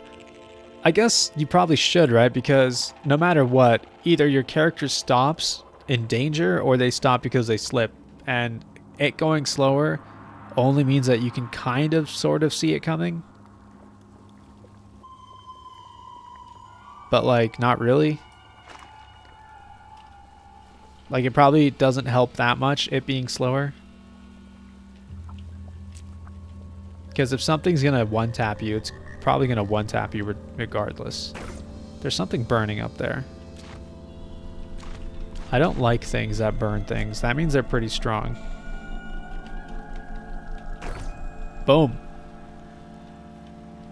Here's the stairway down, immediately found. Oh, okay. Good to know. That only works with line of sight.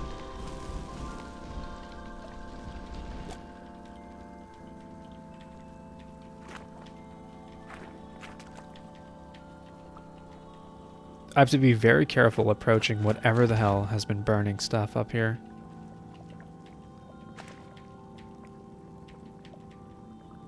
Oh. Just burn you.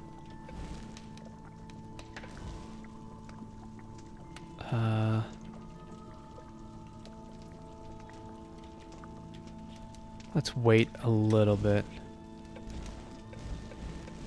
Wait, are they coming for me? You pass by a stone anvil.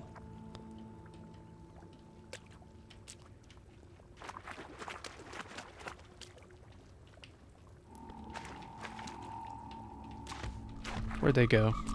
I'm a little concerned.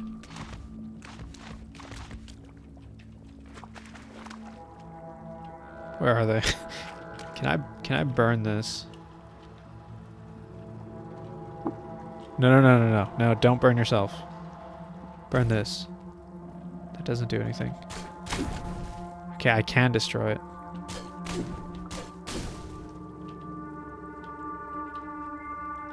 Dude, they just left this chest with a ring mail in it. Hell yeah, grab that. You're a thing that burns things. You don't like your character? I do like my character. I don't like other people that can do the same thing I can do. Because that means I may die, and I don't like it when I die. What the...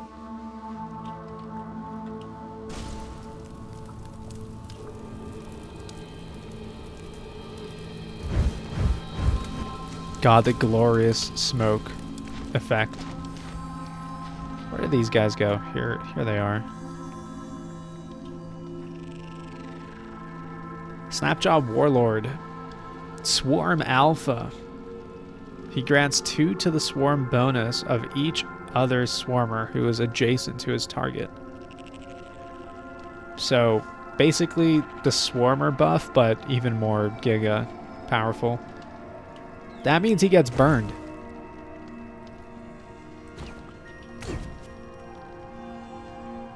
I miss. He slipped on the slime. Okay, I'm actually gonna kite. And then when he's lined up like that,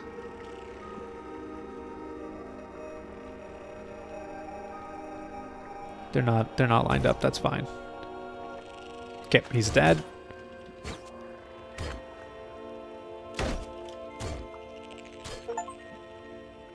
Oh, achievement unlocked. Kill 100 Snapjaws. Easy peasy. Okay. I don't want to take the bones. Take the shawl. Two-handed longsword, but then I'd have to put away my torch. I don't think I want that. Plus it's iron. Which I think is better than bronze, which is fine.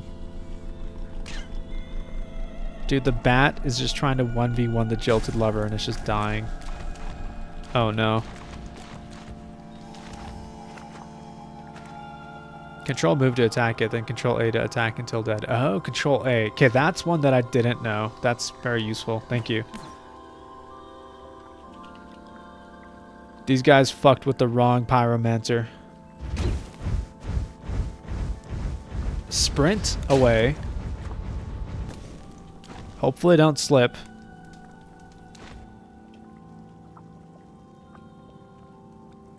Sprinting is off. Now they're in line of sight. Burn both of these bitches. That's so strong. I love that. He slipped on the slime. Where did he go? He's over there. He's dead. Why is the bat going for me? That's a mistake, bat. You don't want to go for me.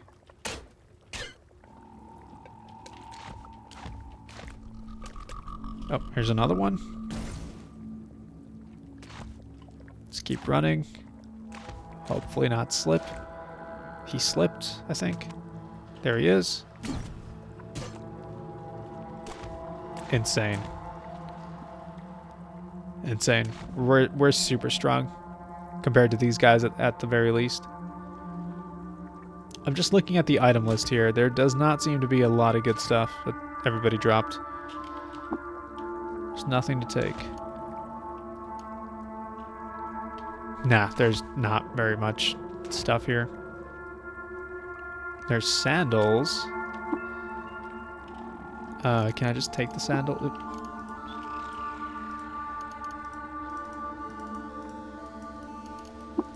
Oh, yes. Get the sandals. Cool. Can I equip the sandals? I can, but it does nothing for my armor value. That's fine. It's better than running barefoot. Iron and bronze are identical. Steel is the next tier. Nope.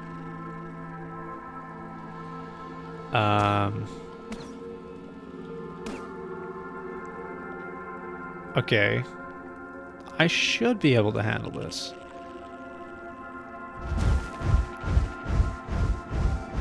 Burn that guy. Yep. Cool. I'm just gonna wait a sec. Okay, max HP. There's a leather whip on the ground. Grab that. That sounds hilarious. Oh, why do the bats hate me all of a sudden? I thought we were chill.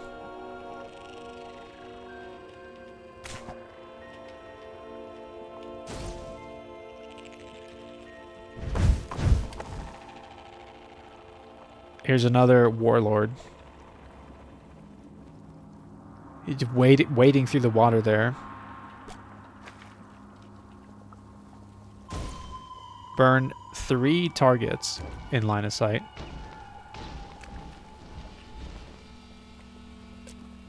Oh shit, they're swarming me. Okay, I'm actually gonna go into this place so they don't swarm me here.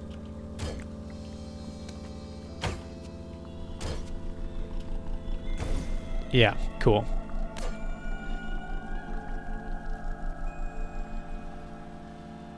Kinky. You're aware of Steam, I hope? I've heard it's very strong. Like, in terms of damage that it does. But I didn't realize there was Steam here.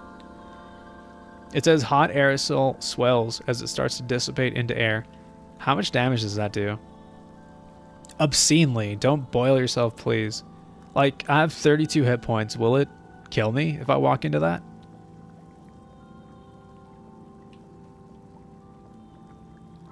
Also, if I hit auto explore, will my character just like a dumbass just run through that? Okay, it's gone anyways, but oh, another whip. I don't even know how much those weigh, but I'm grabbing them because I assume they're lightweight. Nullworm's skull. 1 armor. Grab that. Isn't that better than my glasses here? Oh. Let's put on the skull of our enemies. Something just shot at me. This thing? No. Chest? Wooden arrows. Some wine. Isn't wine worth a lot of money? Some wafer.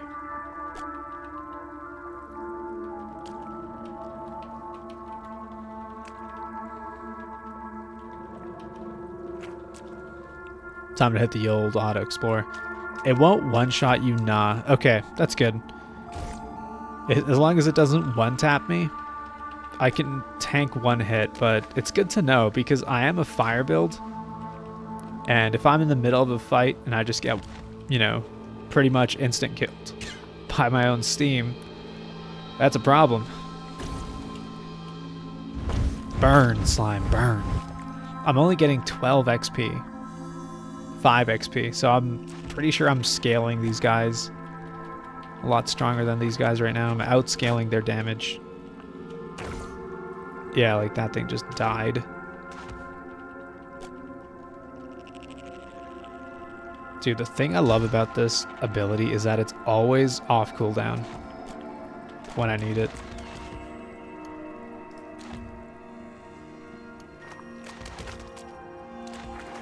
Sure, it also gets you fucked up though. Yes. I mean, there's like a million things in this game that can just outright destroy you if you're not paying attention.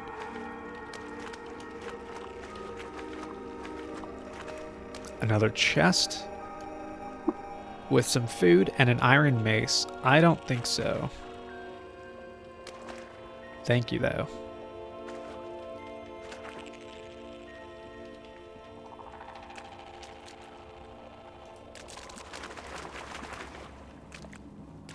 I think I'm pretty much done with this floor.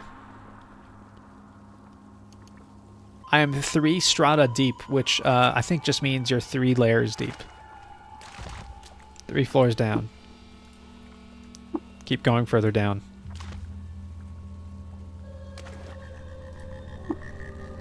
There's a deep pool of salty water that way. Do you want to go downward and start swimming?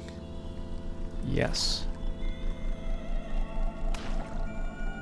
A seed hits you for 1 damage.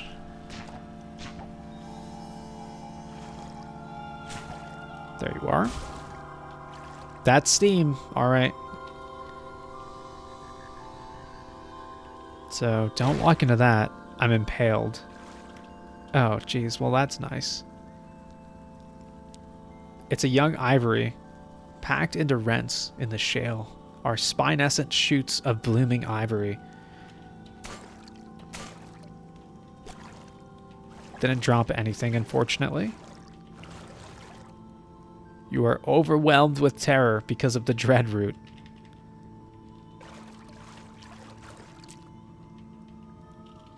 Burn that thing.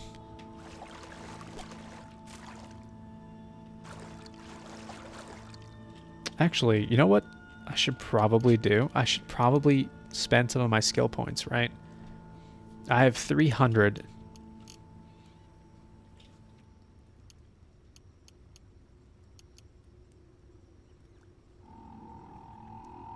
You may ingest 1 additional tonic without it reacting adversely to the tonic you have already ingested. That seems kind of crazy, but I have 0 tonics. Therefore, I don't think it's very useful right now. You know, I really like this fire thing I have going on. Is there anything that can make it even better?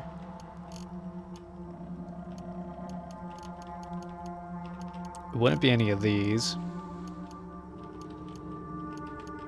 Psychic, potentially. Staunch wounds. Bandages are more effective. No, that's physic. That's not psychic.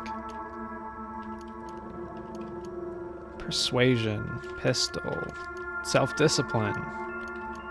Shield. Short blade. Tactics.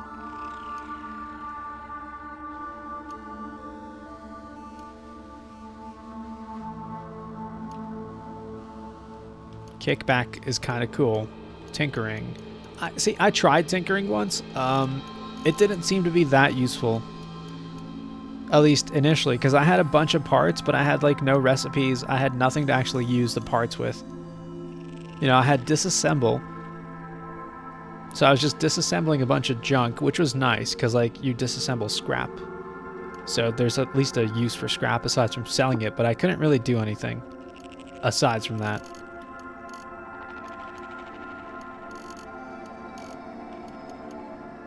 Maybe I go sword. Maybe I become like a melee spellcaster. It sounds kind of cool.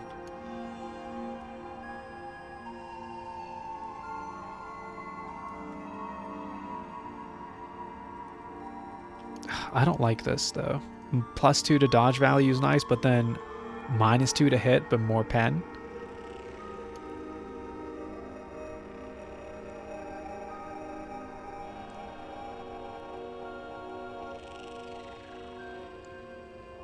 Attack an opponent, then lunge backward 2 spaces. That could be kind of cool with our fire ray. Long blades is my favorite for sure. Stance changes go hard as fuck. Do they? Yeah, see, I'm not experienced enough to appreciate the value of all these things. Oh. What about a heavy weapon? What if we just go like Giga tank build with fire?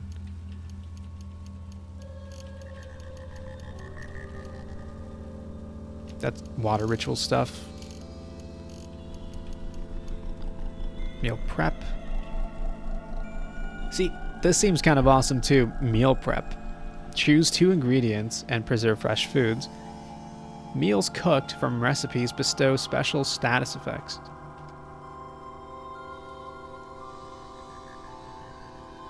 Sorry, I just got a call from a spammer. I had to mute that. I'm gonna go cooking because that seems awesome.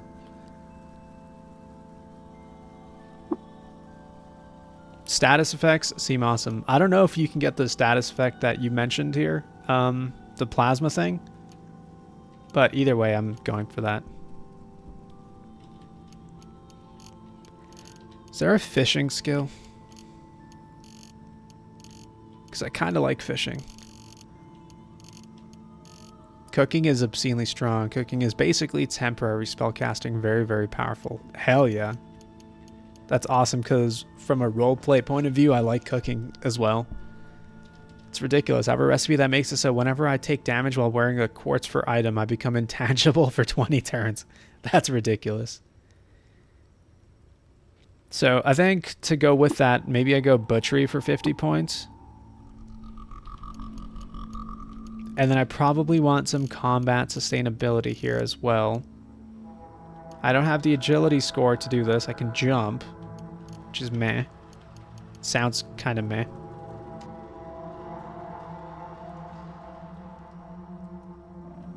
Well, actually, it's pretty useful if I don't have any other traversal ability, right?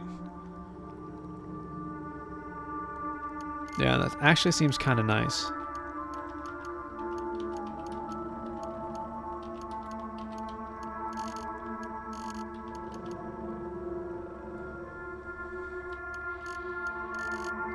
Let's go long blade proficiency here. You've gained the activated ability aggressive stance and defensive stance. Cool. And then I'm going to save 46 points. I'm also going to save mutation points for a mutation when we have 4 of them banked. Alright, so I've got Butcher Corpses on aggressive stance or defensive stance. I'll keep aggressive stance on for now. It's -2 to hit, but then you do more damage. Oh, let's beat this young ivory to death because it can bleed me.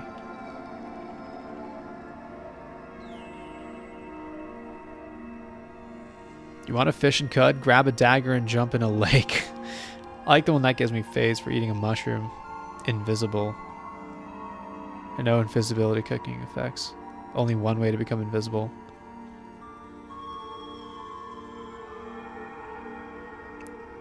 Invincible was auto-corrected, but else isn't quite that. You can always find a way to die in Cud. You're in defensive currently, by the way. Oh, I am. Oh, you're right. Okay. I see. Thank you. Oh yeah, I see how it's highlighted now.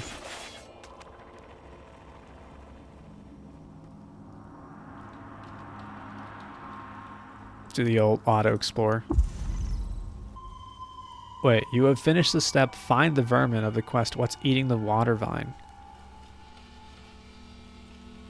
It's this thing. A wet, defanged Gershling. Star orchid saliva pools in the cavities where its fangs used to be and drips onto pallid leg things. It shudders in the capture of some pristine ecstasy lost to space-time, and it lets out a proud and piercing whine. This thing is also a swarmer. Yeah, you're right. Don't burn the vermin. You need its corpse. You're right. You're right. Absolutely right. I need the corpse and my abilities burn it. So I've got to melee this son of a bitch. Holy moly. Did I just do 8 damage? It did 6 to me, though. I missed. It doesn't hit.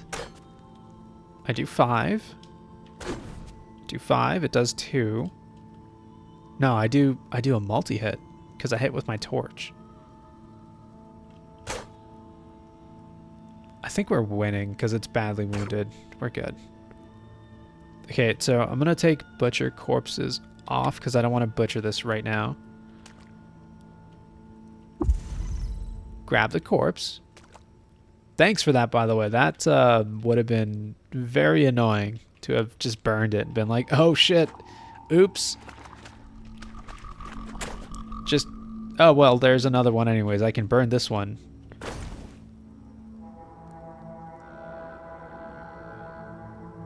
Let's put butcher corpses back on.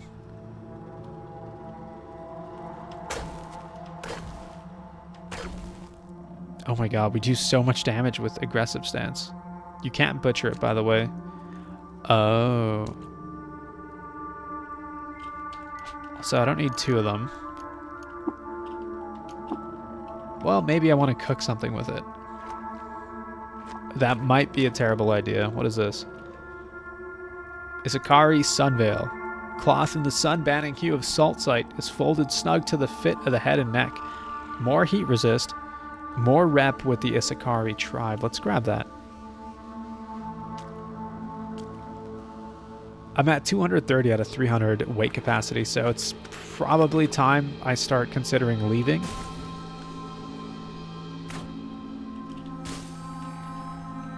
Yeah, this aggressive stance just does insane damage. Level 6.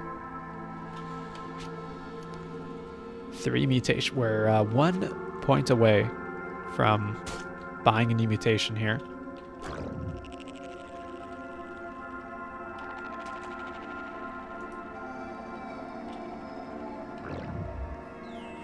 Hello, Gershling. It's time you burn and toast. Oh shit, I burned myself. Okay, it's dead. We're good.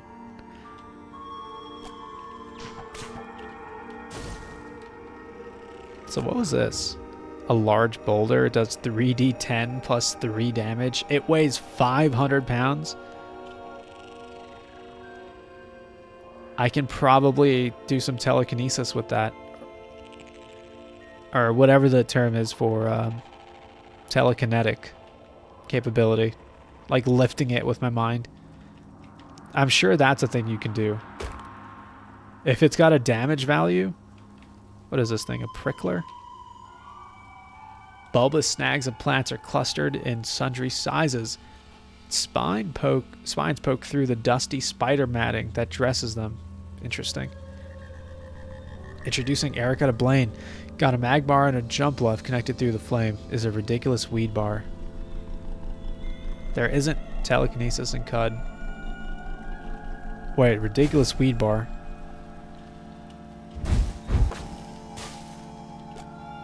Is there weed in this game? I mean, there has to be drugs in this game. What is this thing?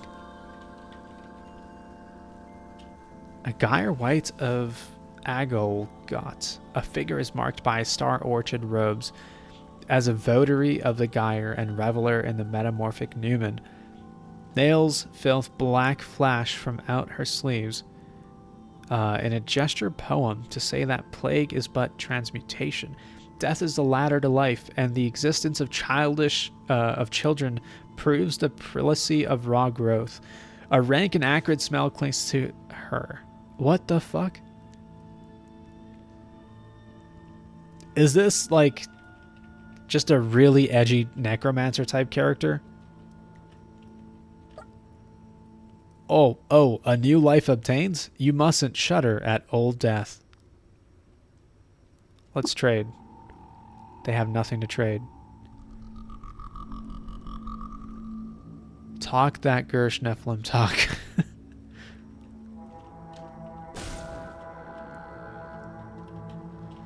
I can't even do the water ritual with you, huh?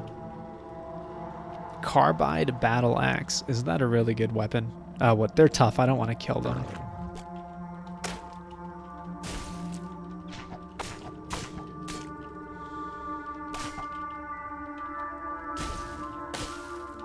Dude, we're so strong.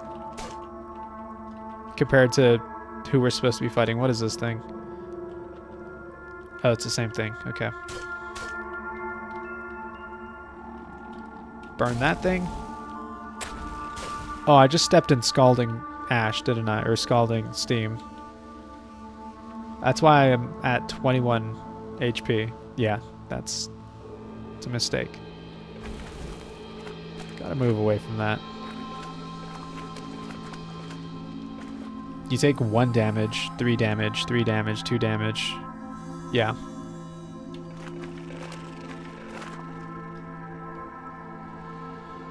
There are sort of drugs, things that come with big boons, that come with a chance of death anyways. There are also literal drugs like Witchwood Bark.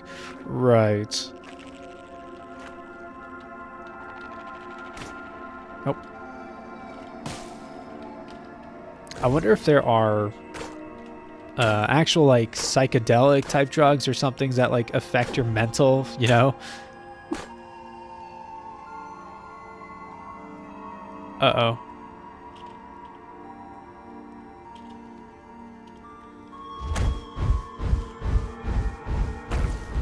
Okay, it's dead. It's dead. We're good. We're good. We're good. We're good. Which is like tobacco by comparison, chewing tobacco specifically. Who knows? Yeah, I would assume there would probably be like psychoactive compounds or something that's considered, you know, from the lore perspective. Oh my god, there's so many of these plants.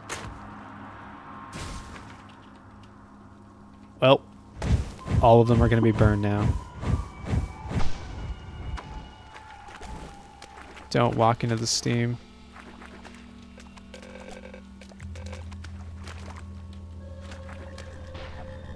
I just saw and heard an explosion. And at this point, I'm done with the quest. So this is a risk that's very unnecessary, but I'm going to take it. Okay, it's just a seed spitting plant. We're good.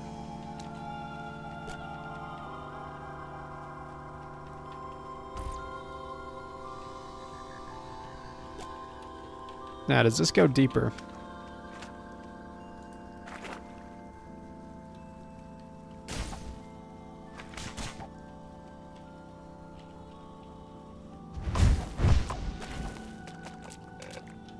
Boom.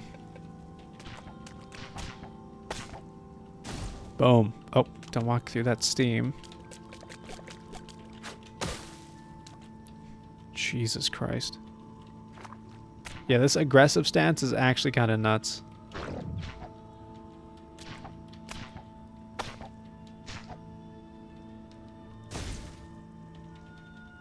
I'm just going to explore this floor here and then leave.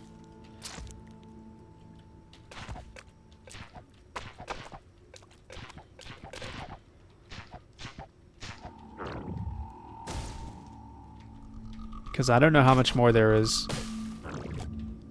Okay, these boys are fearing me. It's not... There's another Gershling. Burn it.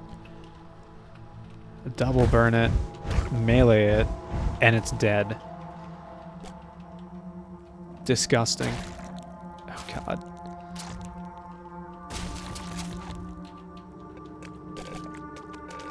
So this is what the bandages actually help with, right? Bleeding. So it's not that important to have these at the start of the game, I imagine then. Like, as long as you just destroy those. You saw and heard something. Get shot with a seed. That's true. Nope. Do that.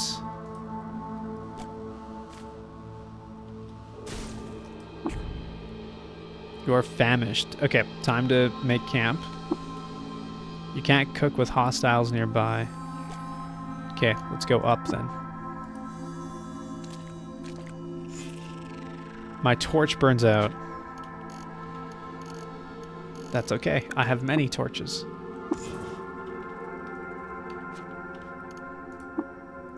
Walk upstairs, please. Here we go. Set up camp. Oh yeah, there's already a campfire? Yeah, let's go to it. Let's use the Snapjaw campfire. Why not? Choose ingredients. Or I can preserve. No, let's choose some ingredients. Let's use a dram of slime and some salt hopper chips.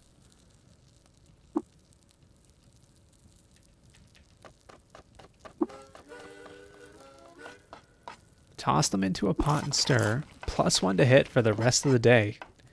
Cool. It's tastier than usual and it has a buff. Let's go.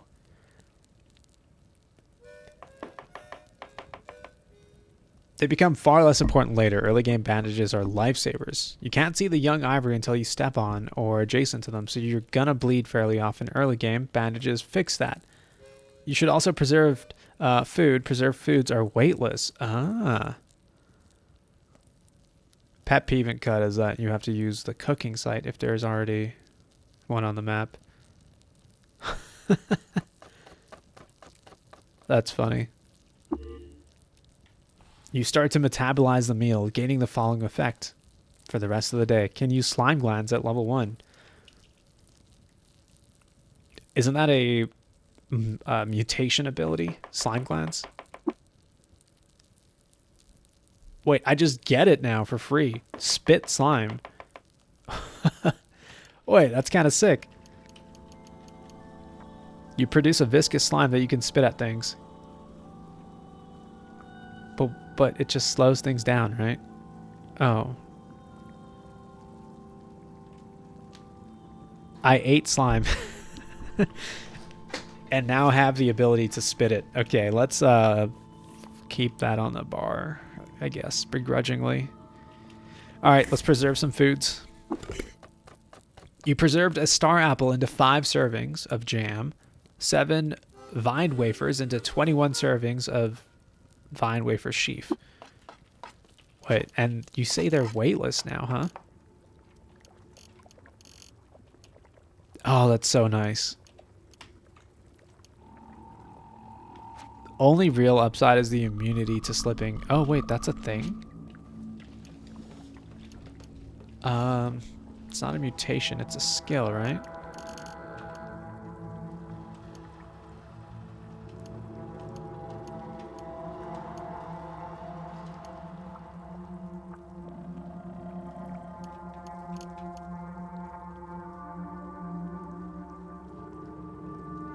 Should have an ooze relationship bonus tied to that mutation. It's a mutation. Oh, it doesn't show up here though. Interesting.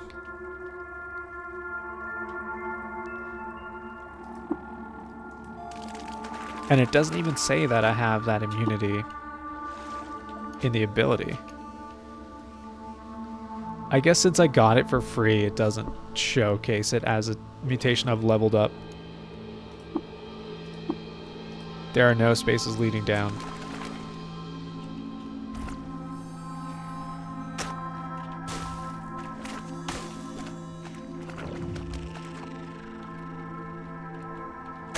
Oh my god, there's so many of these.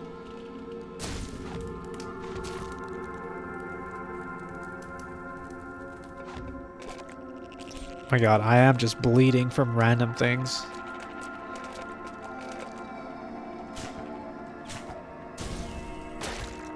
And I'm bleeding again.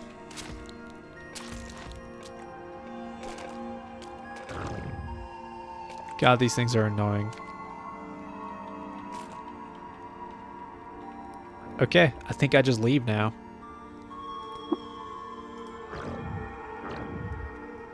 It normally does show on the mutation list. I don't know what's up with that.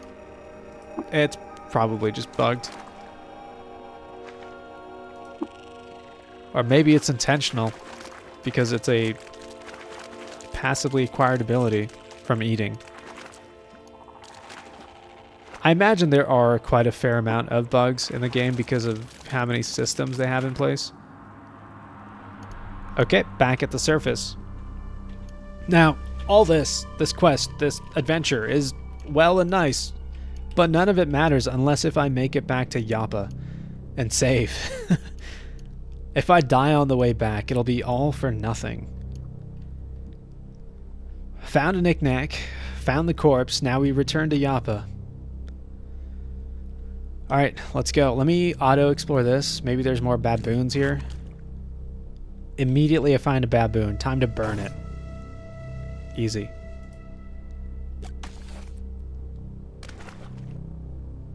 You butcher the corpse of the croc and get raw croc meat. That's awesome. Here's a flaming baboon. Let's burn him. Boom.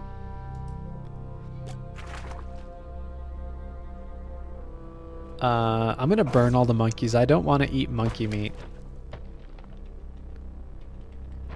Where are you? Cool. They patched my favorite bug that left this shit. I'm salty. Fun fact, this isn't even the main plot. You just did a side quest. That's funny. I dropped 200 plus hours in this before I even did Yappa start to that quest. Are you serious? Amazing.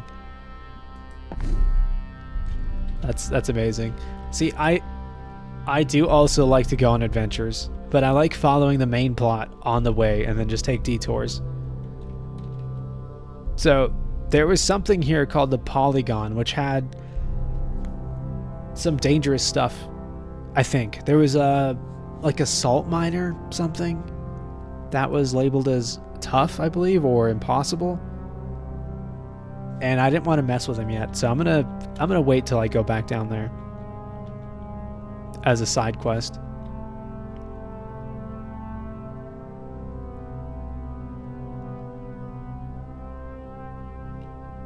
Okay, let's go down. Okay. Arrived in Yappa without too much of a problem. Oh, okay. We made it back to town. Tam has restocked his inventory, it says. Argive has restocked his inventory. Let's set this as a checkpoint. Let's save.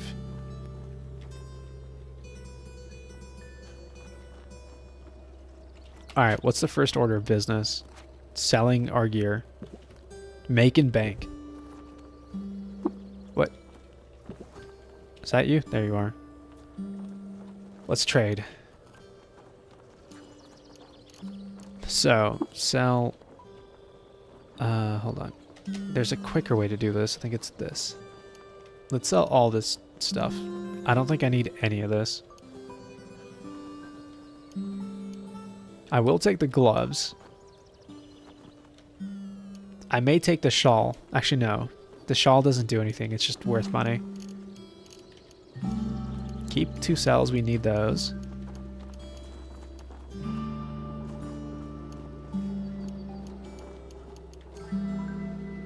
Keep the food. The food seems nice. I don't think it weighs that much. Oh, by the way, stop carrying armor to sell. Oh, wait. Is that because it's just too heavy?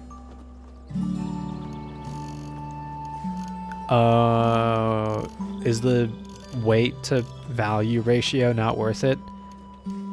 But, like, for stuff like daggers and weapons, it's worth it. Dude, these whips are definitely worth it. They're worth $10 a pop. Sell these.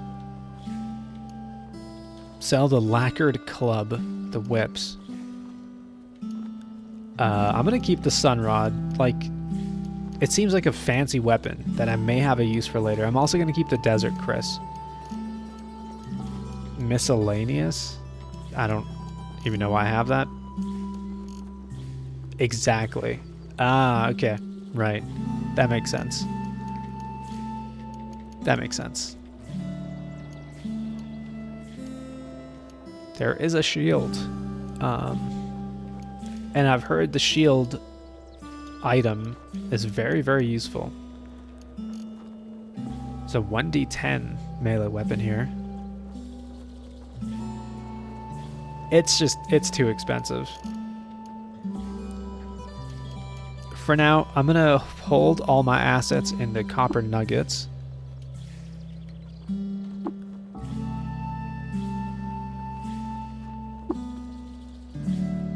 Okay, I still have 145 pounds worth of gear. I think a lot of that is this.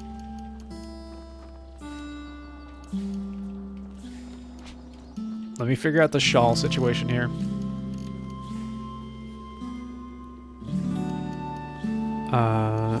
Wait, this has a -1. I don't need that. I thought this had a -0, or just a 0. Equip the gloves. Equip this, because I'm pretty sure this gives me a rep bonus, right? Yeah, let's keep that.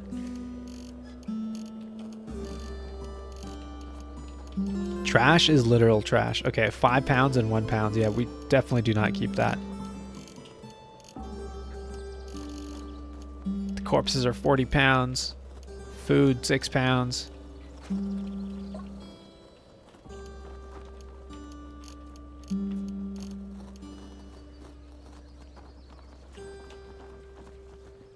Sell that.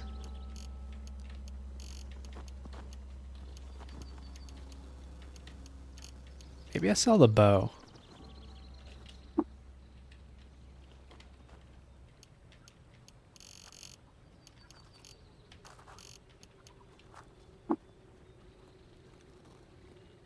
Painted. This item is painted with a scene from the life of the ancient Sultan Datafa at the Battle of Mosh Steeple.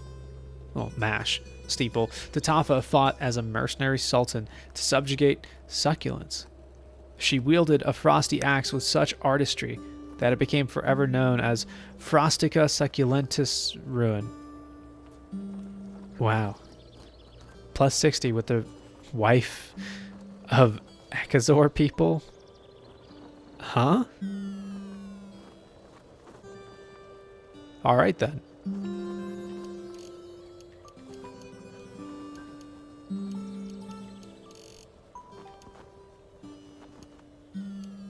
A musket for $40. How much water do I have? 27 pounds. Yeah, I don't mind trading some of it, actually. Oops.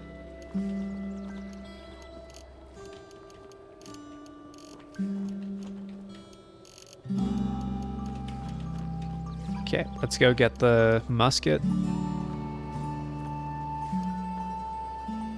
Why is this worth so much more? It's got medium accuracy. This has low accuracy. That would be why. Okay. Called him sword and board and board and board and board. That's hilarious. It was garbage. Pretty funny though. There's a 40,000 pound corpse in this game that sells for $1,000. One day the Lord will make sense. I sure hope so. But I also hope that one day something just doesn't make sense. And I just keep it as that. Yep. I'll give him some water. That's fine. I still have so much stuff though. Is it because I've equipped all this gear? 5 pounds for this. 2 pounds for this. 1 pound for a pair of sandals, but I'm not taking the sandals off. I don't care what anybody says.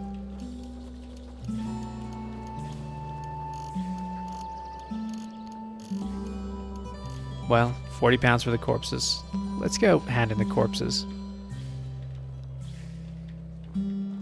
To Mr. Dad. I'm back from Red Rock with the corpse of a pale spiderling. Elder, would you examine it? This? Oh. Oh, he pauses for several minutes. Warded leg. Foul smell of sour gum. Moon and sun. A Gershling. This is a Gershling. What's a Gershling? A creature of plague, friend. This one. He pauses. This one covered in slick and muscled out the bile chose of sleeping Agalgot in the cave under Cloaca. There's a cave called Cloaca? Interesting. But here, Gershling, this far west, there must be hundreds for one to reach. Does the gyre widen again? Gyre. Wait, I did talk to a strange figure next to the Gershling. I talked to a strange figure next to the Gershling. Oh? In dyed robes? Flashing gestures of hand and ranting about pipe milk? A Gyrewite must be. They about worship the Gersh Nephilim as gods. Gersh Nephilim. He pauses. Nephilim, seventh plague. Gersh titans born on the moon stare and quicken to life to eat our young. Sultan Reshef drove them back a chiliad ago, away to slumber. Do they rouse? Oh shit, the plot is thickening. I noticed the creature had its fangs removed. Oh, a Gyrewite must be. They bind the teeth right up to their own gums to make a show for the Gersh Nephilim. I am sorry to cause pain, Elder. No, friend. Your finding is rich in value to us. We are poor farmers, and sharpen our vine reapers is all we can do. But others, perhaps more. Take these prickly boons as thanks. I will not soon forget this, Tarok. Leave me now to muse, kindly. Live and drink. You receive an Uber Nostrum injector, a weird artifact, a salve injector, a salve injector, and a salve injector.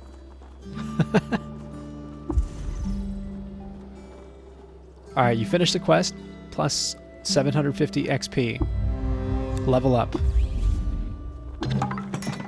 Your rep with the villagers of Yappa increases. Hell yeah. Boober Nostrum prickly boobs. Hell yeah.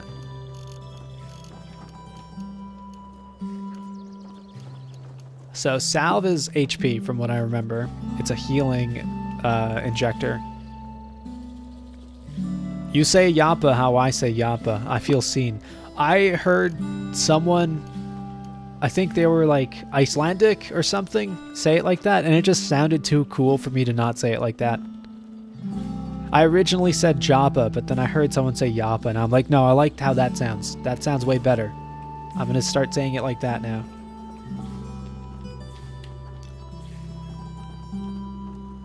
And there's this other quest that we have completed.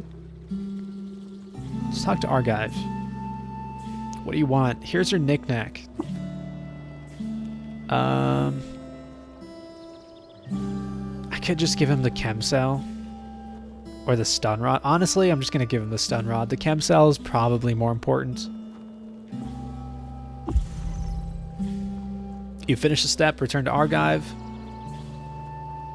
You gain 75 XP. Are you a useful one, after all? Go fetch me another, if I must. You've received a new quest. Fetch him another knickknack. You have finished that step. I could give him something, right? I could give him the chem cell now, but I kind of don't want to.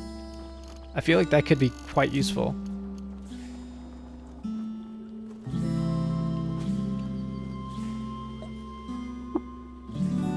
I definitely don't want to give him these drugs. These drugs are way too useful. I could give him this. Wait, I have a thing for you. Tap backspace, speak to the Mechanimist Pilgrim. This guy? Watervine Farmer and Mechanimist Convert.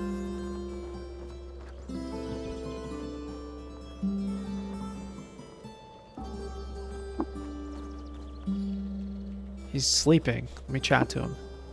He's snoring. I can wake him up, wake him up. You gently shake the water vine farmer and Mechanimist convert awake. Wanderer, do you venture northwise into the great desert and nearer the 6-day stilt? What is a 6-day stilt? Ah, the great Mechanimist, temple of glass, the sacred offering well, and history in stone relief. People by the Argent Fathers, in statue and light sculpture, encircled by the Grand Bazaar. I hear there are more people there than numbers in the void, and their chatter makes a sound wholly raw and new to the world. Will you go there and take my bauble? Will you offer it at the well, where I cannot? Okay, first of all, I have many, many questions. Argent Fathers? I am no rector, understand, but they are the molders of chrome, the gods under Shekinah, who wrought metal edifices from raw cassifessence?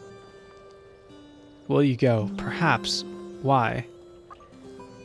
I would ask you make an offering at the sacred well of my bauble, moon and sun, I beg you. Why can you not go? Friend, I would be a smoldering heap cooked to death by the ray of a dawn glider. I would be a slug-riddled corpse by the rifles of the Issikari. There is no kindness in the great desert, and little more in the canyons. I cannot go and live. What is a 6-day stilt again? Okay, what's your bauble? Yes, my neighbor kin, tire of the tail. I was scything the vine when the flat of my blade turned something loose from the soil. My heart has stirred before at the sight of chrome, but to free a small splinter myself, to slide a bead on the abacus of beauty, will you go then, and offer my bauble at the well?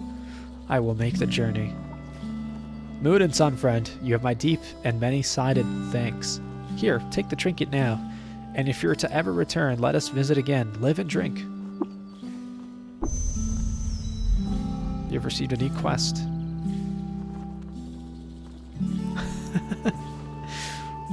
Wonder Pip, you're committed to the 6-day stilt, I presume.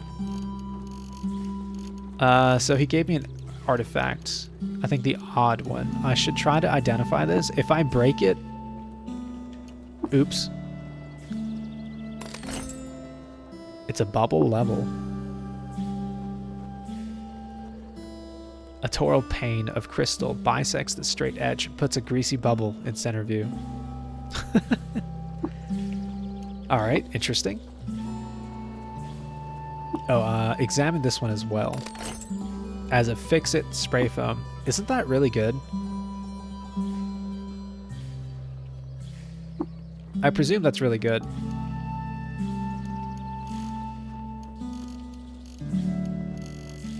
Oh wait, we don't even need these corpses. Let's drop these.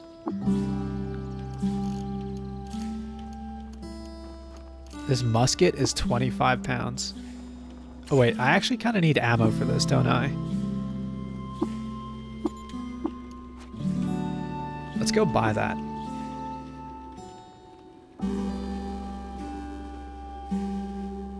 Alright, now fuck his bauble, give it to Argive. Wait, you're right. I'm only faithful to the one true god, To, son of the Darkling Star. That sounds fucking awesome. Yeah, that god kind of does sound pretty awesome. I think it's slugs, right? For the ammunition.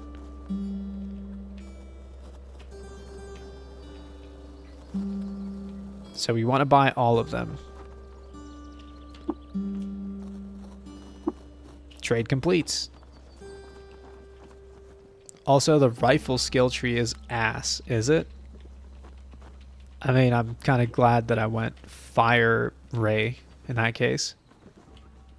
Okay, so let's hop over to Mr. Argive. Hand him the knick-knack. Give him the bubble level.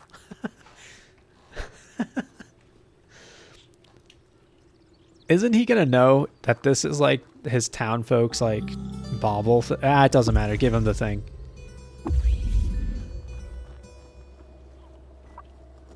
He whistles. Impressive, you. Maybe you're fit to poke around my workshop and swap scrap with me.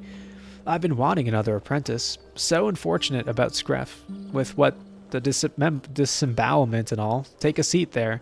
Huh?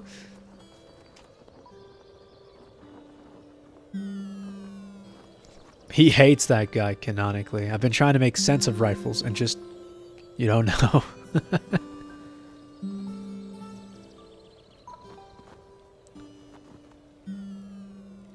Now to screw the nut onto the bolt with an explanation. I'm on the cusp, you see, a grand discovery. The weird wire conduit is near assembled, and once it is, we'll be able to chat with anyone in an instant time. From here to Yid Freehold. But before I can finish, I need wire. As much as you can find, at least 200 feet. You should be able to scavenge it from the Rustwells. I'll fetch you your wire. So Argive is essentially making social media. He's inventing Facebook in CUD. He's inventing CUD book. Reinventing. Oh, you're right. Yeah, because like there's old tech sprawled everywhere.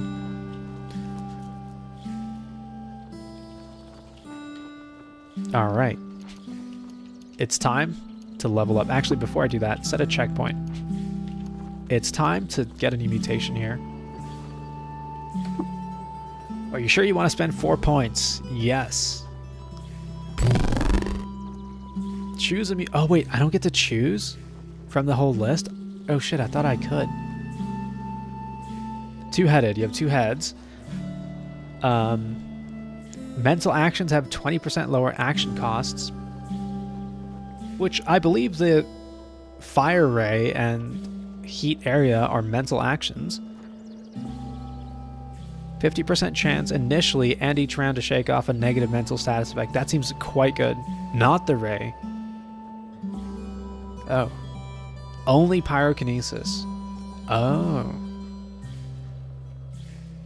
Burgeoning. You cause plants to spontaneously grow in a nearby area, hindering your enemies. I already kind of have that with the slime spit. Flaming ray is just your limb is permanently on fire. That's insane. That explains why I have heat items on my melee then. Pyrokinesis is conjure heat. Oh, I see. Okay. So it would lower pyrokinesis, but pyrokinesis doesn't really do that much damage. And it's got a long cooldown, which is... Yeah, you're right. I haven't put any points into that. Yeah. You release a burst of sleep gas for 3 rounds. That could be quite nice. But so could two-headed. I like the spellcasting stuff I've got going on. So I think I'm going to go two-headed here. You gain two-headed. Next rank, it's a 25% lower action cost. It still stays at 50% chance to shake off negative effects.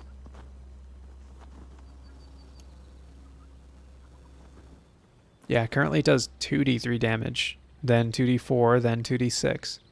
Divided by 2, of course.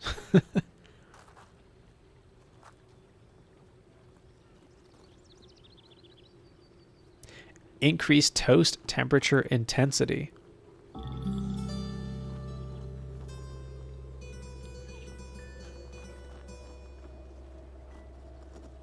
There's a fire flower you can get from burgeoning. Also, all mental mutations have your ego mod added to their level. Oh, that's why these are +1.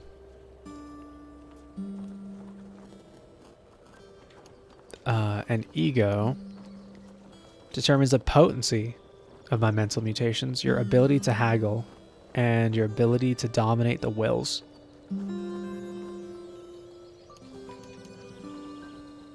And this is +3, I think, because I chose the rapid growth onto this. Yeah, that's a physical mutation, right?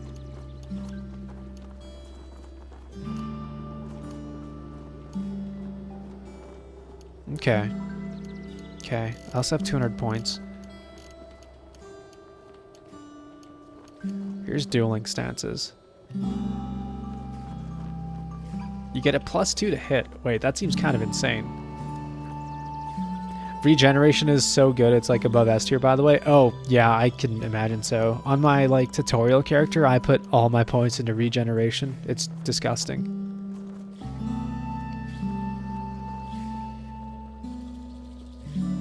Z tier mutation. That's funny.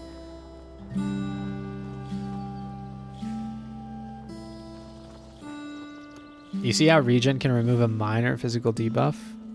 Isn't it like 1% or 2% chance? On fire is a minor physical debuff. Oh. So if it's 1% each rank, it's 10% at max rank. And 13% if we choose rapid regeneration as a feat. Had to edit roll into one of rapidly mutated slots with some warm static. Dude had 27 mutations and 200 glimmer. It was a very fun run. I don't even know what that means, but that sounds wild. Swipe. Make an attack against all adjacent opponents. Push all adjacent creatures back one space and attempt to trip opponents. Dueling stance. Attack an opponent and attempt to disarm them. This attack is guaranteed to hit and penetrate at least once. That seems really nice.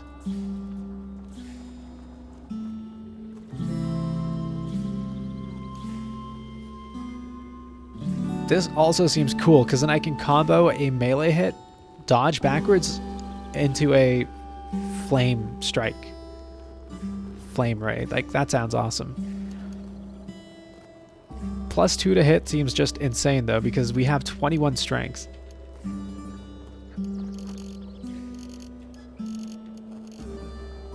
I'm gonna go that one.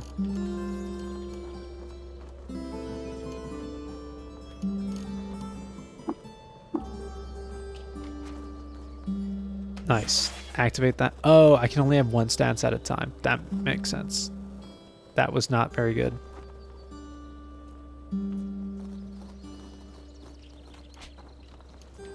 Well, I mean, a stance is a stance. I could be careful in how I do this, and it's probably not that bad. It's probably pretty good.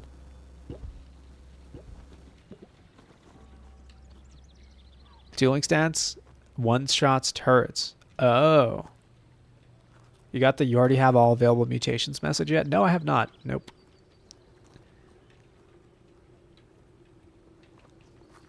I imagine that you're talking to gold over there because... Wait, why is there a dead body? Why is there blood? Oh, I dropped it. Oops. It's in front of the Elder's house. That's not a big deal. He doesn't care.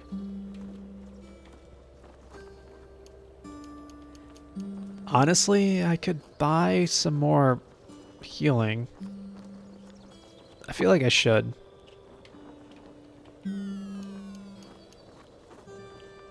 Yeah. Yeah, let's do that. Speaking of dead body, I'm shocked your Mechanimist is still alive. This guy? Do people hate this guy in the town? Are they just like, man, fuck Bob. Bob's a piece of shit and he talks about his god all the time. And he talks about that silt place. And he annoys me. I'm just trying to farm some water vine here. Argive will murder him if he ever enters line of sight. That's hilarious. Alright. Now, I could go to this quest now. Actually, let's not do that one. Let's get 200 feet of wire first. Because that's much closer. We have to go east of Yappa to the Rust Wells. Or we could go to the 6-day stilt, which, if you look on the mini-map, are... The place is way up here. Way, so I don't have the ability Yeah, it's to prevent being lost in the salt mines or the salt area, desert area, wherever that is. Wait, no, I do. Okay, I started with it. Cool. So I could go up there, but I feel like that's way more difficult. I love when new players go way over there only to point to the stilt. Well, I mean, new players are not even... Oh, I moved. New players are not even going to register this entire section of the map as a possibility yet. They're probably going to look at this and go, yeah, that seems amazing, but I'm probably going to die as soon as I enter this place. Like, there's purple shit here called the Moon Stair. Nah, I rushed that shit immediately and died on loop. Yeah. I imagine that's what would happen to me too, so I just avoid this. For now. Anything beyond your immediate vicinity is like too scary for a newbie to go to. At least for me. Though there is this, the rusted archway that I'm kind of curious about. And this, the Grit Gate.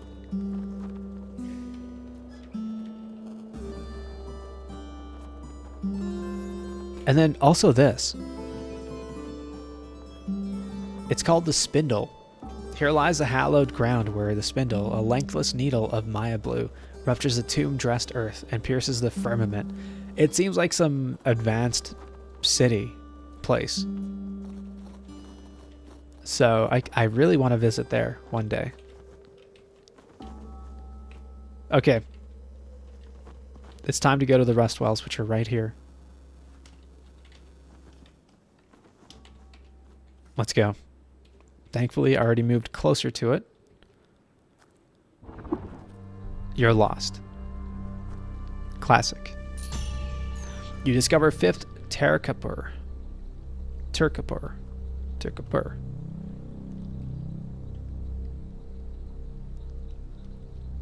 It's a Minecraft beacon as far as you know so far in the plot. Big beam of light shooting upwards into the clouds. Worst places to be lost, I suppose. Yeah. And it's always nighttime when I'm lost too. I mean, the cool thing is we found some ruins while we were lost.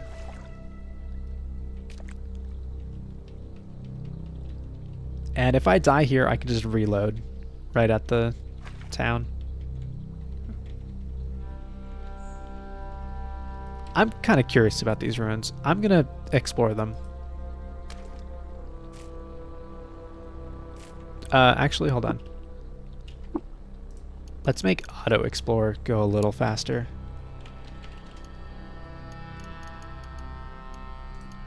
Let's go 30.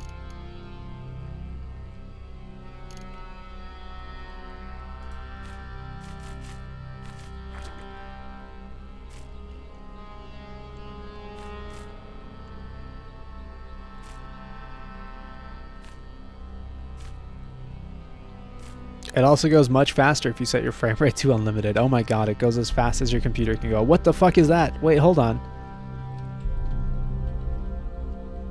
My character just walked past this thing and he didn't even comment on it. It's a bloated leech.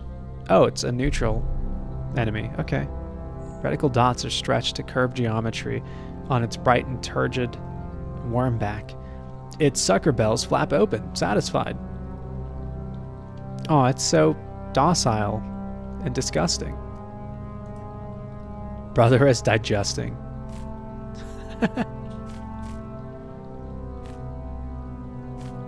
Alright, well, these ruins had nothing. That's fair, I guess. You discover the lair of Ripper Toak, legendary glow pad. A legendary glow pad?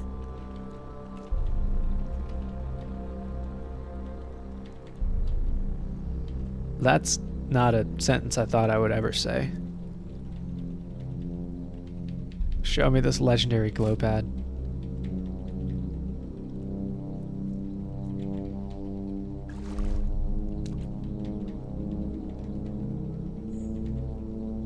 Oh, it's gonna be below, isn't it?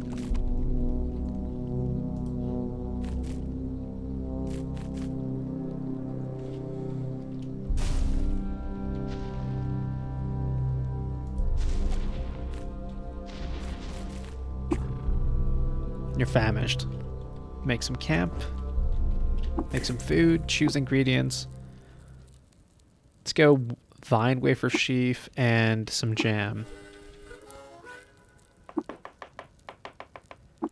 You eat the meal. You metabolize the meal, gaining the following effect for the rest of the day. Whenever you drink fresh water, there's a 25% chance you heal 15 to 20 hit points. Interesting. Can I forcibly drink water? Probably can, right? Yeah, you can. Oh wait, I have 2 heads now.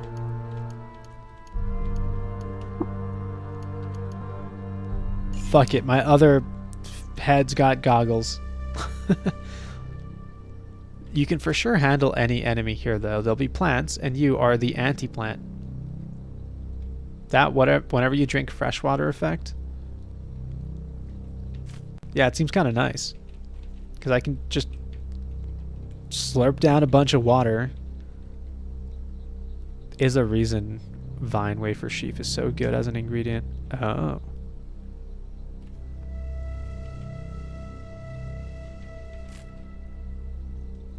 Let me make camp again because... oh, preserve your fresh foods. Croc jerky. 123 servings of vine wafer sheaf. Oh my god. I don't think I ever am going to need more vine wafer sheaf now. I can preserve these. That does not seem like a good idea.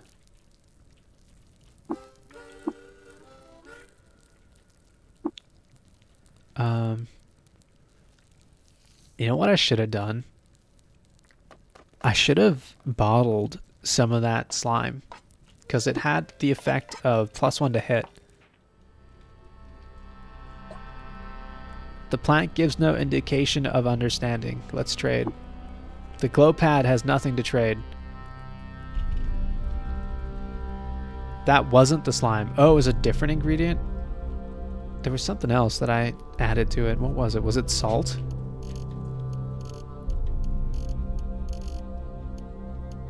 It might have been the salt hopper chip. Each ingredient gives 1 effect. The slime gave slime spit. Oh, I see. Also, let me load this with ammunition.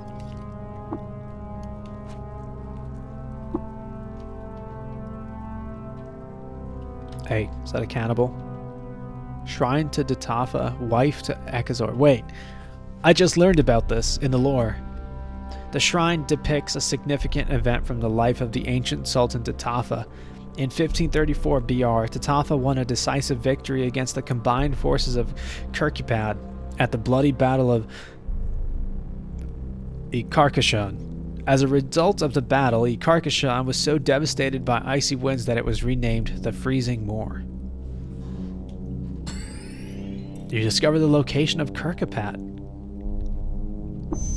You've received a new quest. Visit Kirkupad. You notice the history? Show effects. Okay. Where is this place? Oh, it's like northeast. Oh, it's just straight up, yeah, like east. Yeah, each item has multiple effects normally. That's why Carbide is so good. No rolling for effects if you can save the recipe. Yeah, I do need to get a way to save the recipe. Is that a skill thing?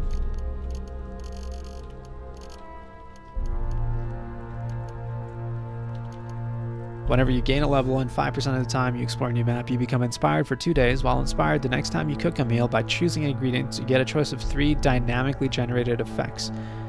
You create a recipe for the chosen effect. Yeah, this is the most busted thing in the game. Like, surely this has to be the most busted ability in the game, right?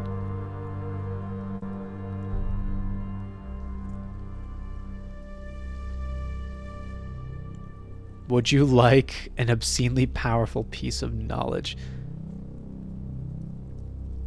If you mix cloning draft with other fluids and cook it with Carbide Chef, the recipe you get We'll use a second fluid, not the... That's some advanced Cave of Cuds stuff you guys are talking about. I don't exactly know what that means yet.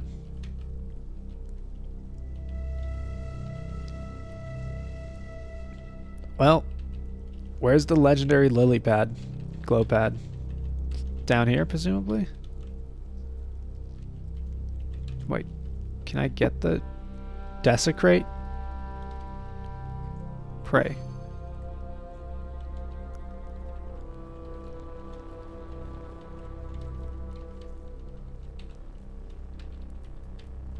These are all normal glow pads. That's all there is, right? Can I use toast to, like, dig away here?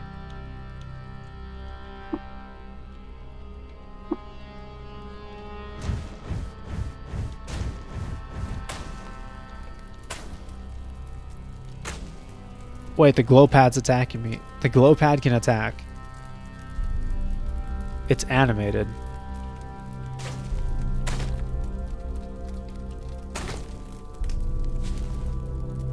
Yeah, the statue is blocking the way. I'm thinking of just attacking it, because I can't pick it up, right?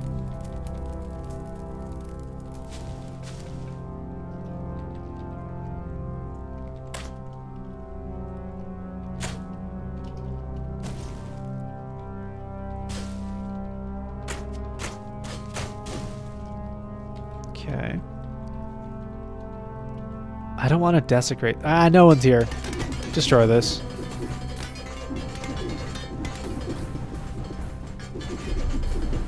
Wait, was it Control A?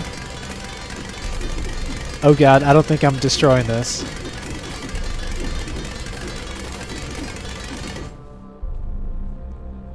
It's fine. Okay. No, not that. How do I... Is it T to target? No. No. No.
Oh, I've been muted for the entire time.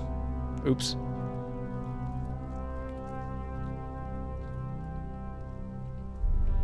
You guys didn't realize, but I read the entire, like, almost first page of that book really, really fast to see if I was interested in it. And it turns out I was not interested in this book at all. It seems very boring to me.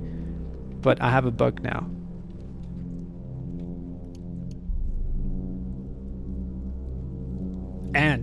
And I've learned what to do with books. Makam Yid is a snorefest, but it's got lore. Yeah, well, I mean, if it's not interesting, I'm not reading it. Hey, why are you angry with me all of a sudden? I killed your brethren without you noticing.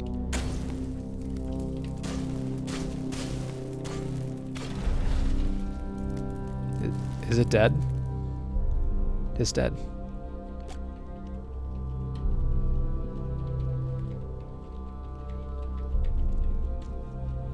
Alright, let's keep going.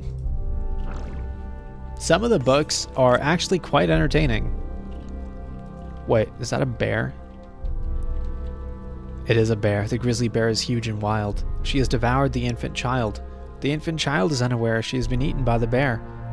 A.E. Hausman. What a fucking description that is. Wait, did I just burn something? A woven basket? That's fine.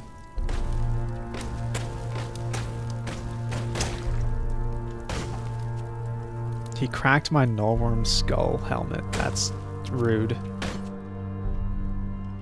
I don't have flaming... No, I do have flaming ray. Let's burn him. The bear dies.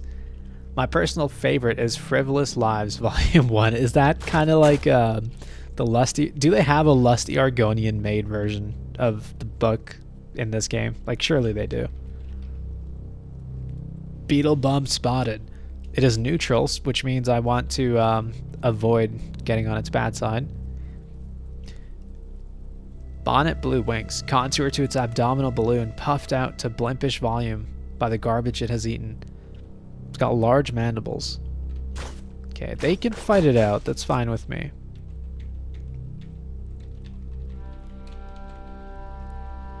Oh, dude, this glow thing is so cool. And I'm kind of happy it's not trying to kill me. Alright. Kill the glow pad. Nice. Stairway found. What is this? It reads Salt Sundries. Not that I know of. We do have Apple Farmer's Daughter. Amazing.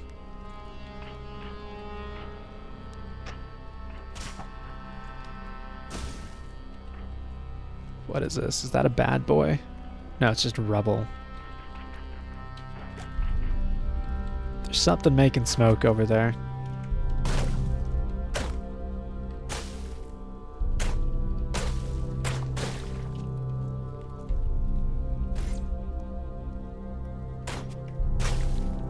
Okay, I don't want to fight all those things. That's kind of annoying.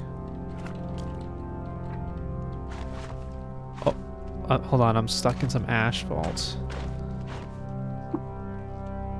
4 drams of wine. Let's get the... Oh, no, I just wanted to fill the wine. Fill... No. Fill this. Full of wine. Yes. Cool. Now I can drop this, because this thing is 10 pounds. I don't want this. It'd be so funny if it just a bird with a hookah. You can pyrokinesis all 3 of them from a distance at once and they'll die. You can use pour for what you were looking for, by the way. Ah, I see. Yeah, I just wanted to consolidate my wine into one container, as is tradition.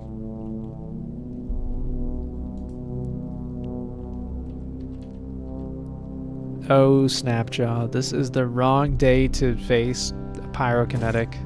I'm sorry. There's more fire that way. I'm gonna go towards the fire. Dude, my field of view is so bad down here. What is this thing? A feral la. Wide sheet petals span above a snapjaw's height and thrice as wide. Their stamen looks like a bundle of saltback tongues, and their scent is describable as sweaty animal. Several thorn-touched rhizome pods fidget near their stem like a clutch of eager children. Well, that's fucked. Does it have a ranged attack? Flabby leaf, flabby leaf. Chug the wine, you won't. No balls, you're right. No balls is right. Alright, let's burn him and get the fuck out. Let's do toast. Get the fuck back. Takes 4 damage. Wait, what are these things? Tumbling pod. A shoot foot rhizome pod jitters on the dirt and sheds its brittle out material. They seek a hot vessel to deliver their explosive gift.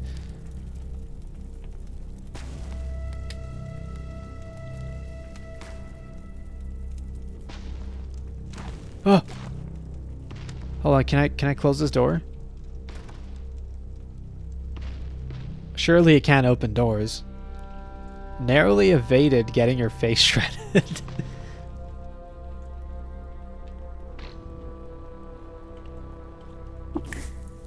Oh, no. Let's destroy this tree.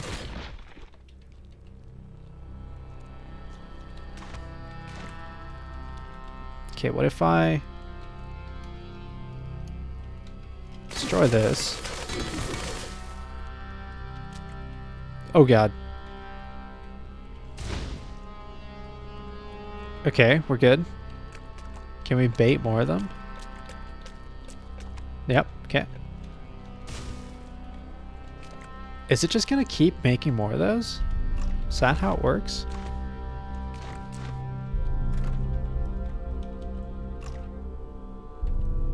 It's stuck. Yes, it is. Alright, how do I shoot again?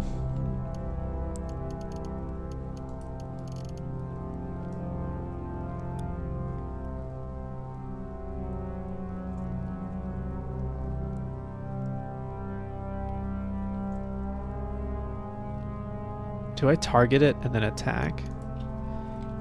Isn't it a missile? Reload missile. Fire missile weapon F. You seem to be good. It's yellow now, which normally happens when they die and become a regular flower. Oh yeah, you're right, LeBloom. It's damaged. You can't shoot flowers. Oh fuck. Sprint? Run. I think it's gone. There's another one of those somewhere.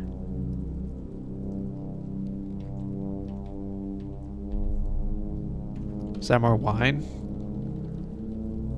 Yeah, it is. Okay, we're gonna have a lot of booze once we're done with this.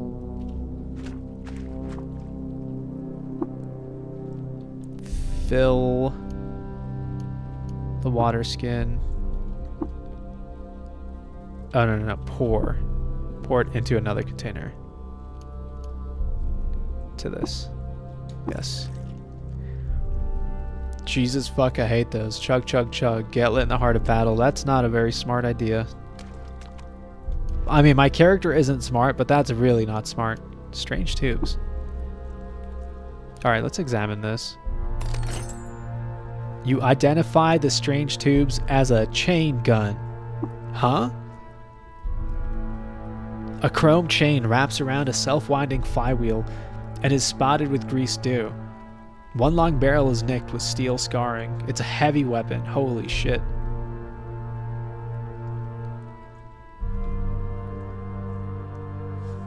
Multiple ammo used per shot. So this is a minigun.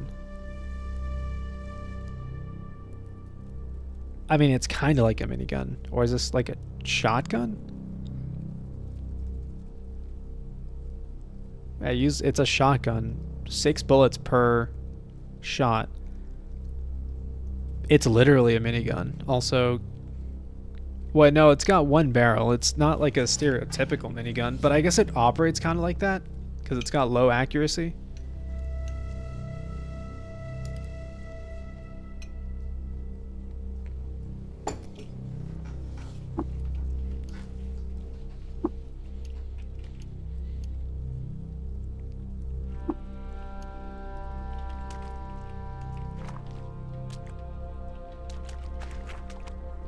Yo, we're kind of loaded now. Fresh corpse, 140 pounds. Oh, God.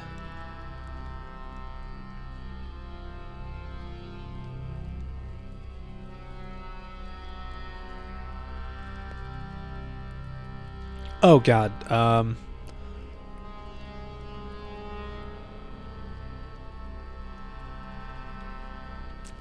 Okay, we do this. How's that not visible to me?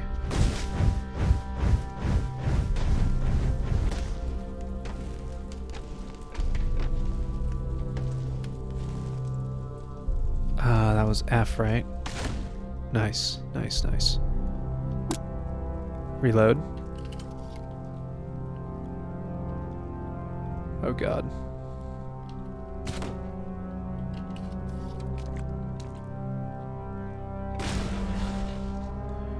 Federal broken.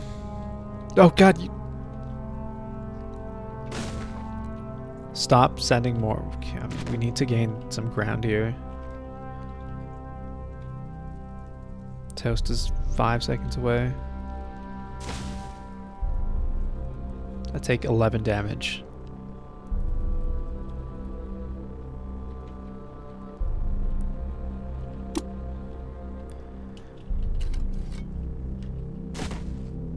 Okay, no, we need to just heal up and reevaluate here. Because at this point, I'm just wasting lead slugs trying to kill these fuckers. And they're gonna bust through the... Oh my God. That door is not gonna hold. Okay, so what if we come in from the other angle? Ouch. Oh my God. Okay. You're gonna want heavy weapons for that big ass gun. Yeah, you're right, but I don't know if I'm gonna go into heavy weapons. I might just sell that. Fucking tumbling pods. I reckon I died to them half a dozen times before even realizing what spawned them. Tumbling pods are the sole reason I purchased Wilderness Lore flower fields.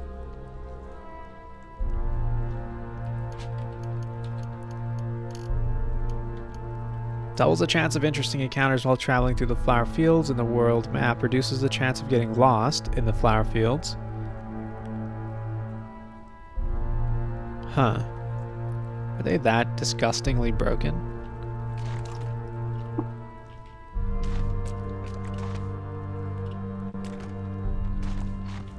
Oh God.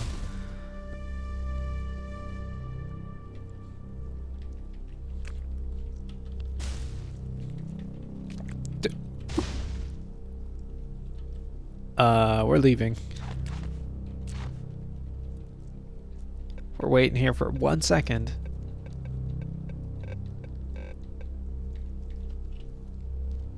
Yeah, we're leaving. Wait, no, this is deeper.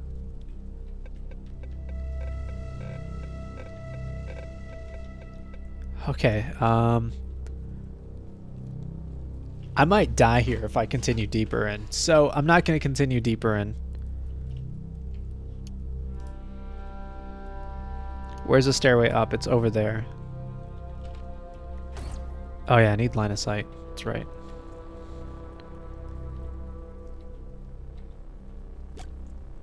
Yeah, we're leaving.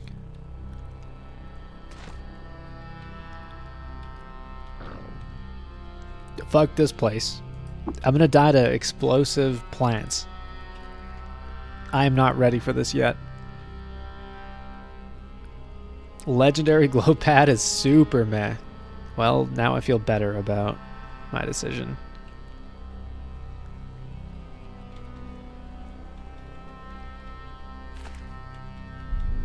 Alright. Am I no longer disoriented? No, I still am. Okay, not anymore. We're good. Alright, let's go. Okay, made it to the Rust Wells. Time to hop down.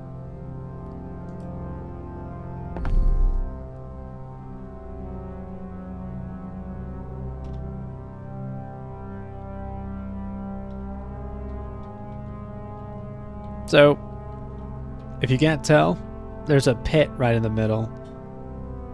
You pass by a craggy ledge. If you're not paying attention, you can just walk off the ledge and fall down, which is exactly what happened to me the first time I came here. So I've learned from my mistakes. I just noticed you have a Noita plugin. How do I follow a second time? I play Noita every now and then, but I'm too bad at the game. I mean, who's not bad at the game? Let's be real.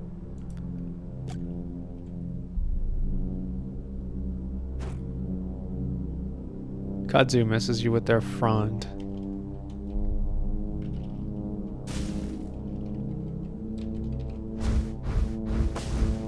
Okay. Oop.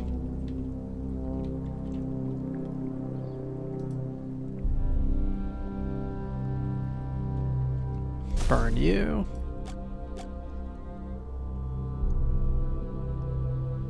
Burn you. Oh, that's cool. So on the minimap, it shows a purple, indicating that this is like a doorway, kind of. So that's a good way to know as well. Okay, Flaming Ray is kind of disgustingly broken still against those guys.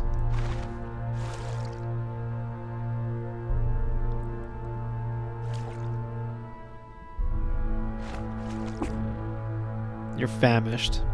Time to make camp.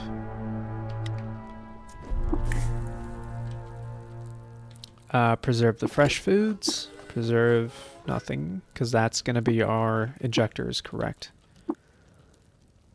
Let's do salty water and croc jerky. That sounds actually kind of tasty. You toss them in a pot and stir. It's tastier than usual. Plus 4 hit points for the rest of the day. Plus 12% max hit points. Wait, that's disgusting.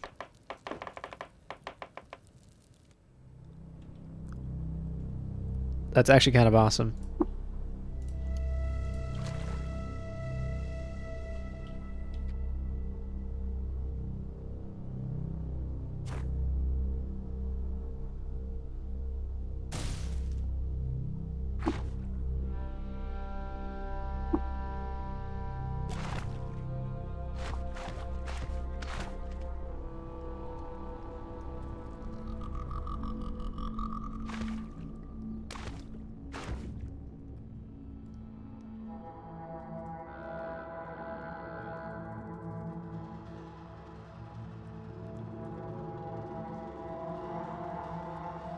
Here it is. Wire strand. Oh, here is a bear as well.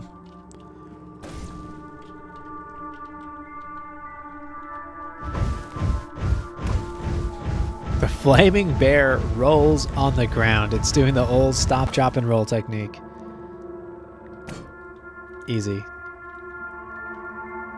Alright, let's grab this. You take the wire strand, another bear pops up.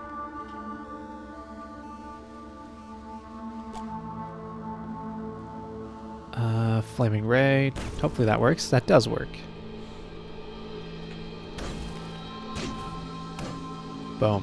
150 XP for those bad boys. Dog. Tarred feral dog. Friendly. She is a snarling mess of matted hair.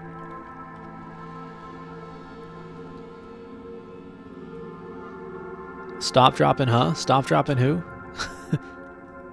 But I said stop, drop, and roll. By the way, dogs are, I think, the best fucking things in the game. Like, early game. I was struggling this one time with a dungeon of Snapjaws. And One dog literally soloed the entire place because I would lure the Snapjaws to the dog in a hallway, and the dog would just like 1v1 each Snapjaw. And if it didn't, then I would get on the other side of the hallway, and then we'd box that fucker in, and me and the dog would just beat the shit out of the Snapjaw. It was kind of awesome. Man's best friend. You're goddamn right. Wait, am I not picking these up? Pick these up, please. You now have 53 feet of fire. Cool. So I need 200 feet of copper wire.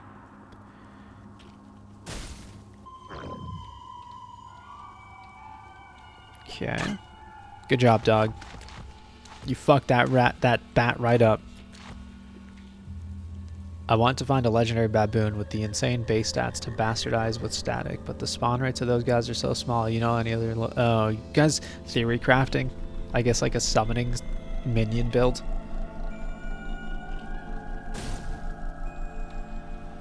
Wait, is that second dog?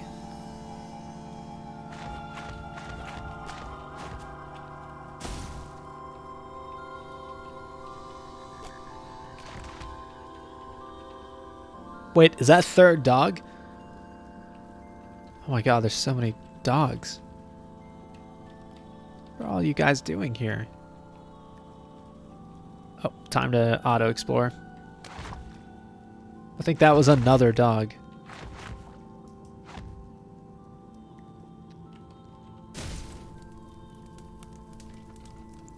Are you evil?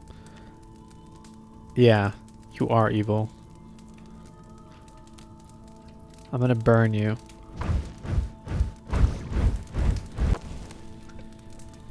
It's still stuck. Oh, it's coming now. Can we burn it? Hey, and it's dead. Okay, cool. That fire I think is spreading.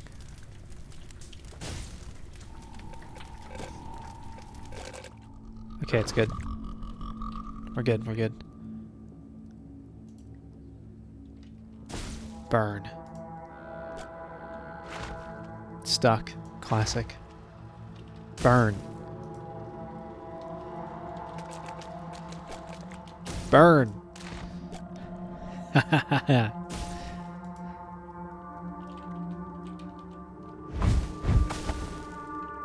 Awesome.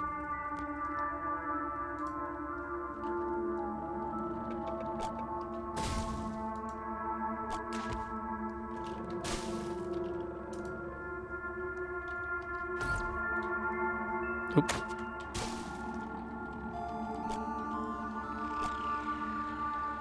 No more copper wire here, huh?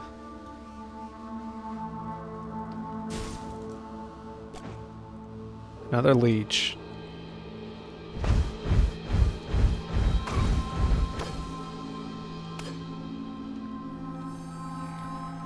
Maybe we shouldn't be burning all these bodies. We should probably try to butcher a few of them. Probably not a leech for food, but, you know, just for extra stuff. What is this? Engraved leather armor.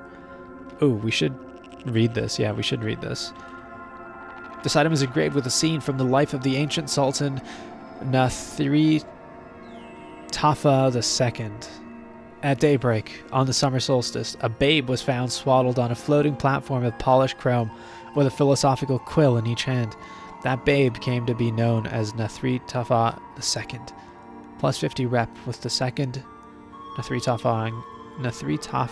Tafian sect. Interesting.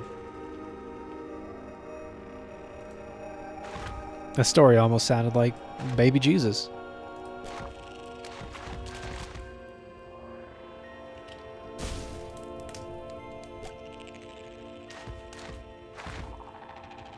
Stuck.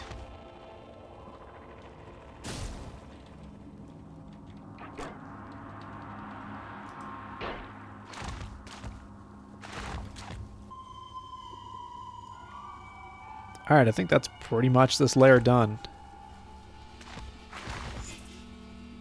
Your torch burns out. That's no good. I've got plenty of torches though, and I think torches are very cheap. So it's not a big deal. They burn out. Okay, let's go further down.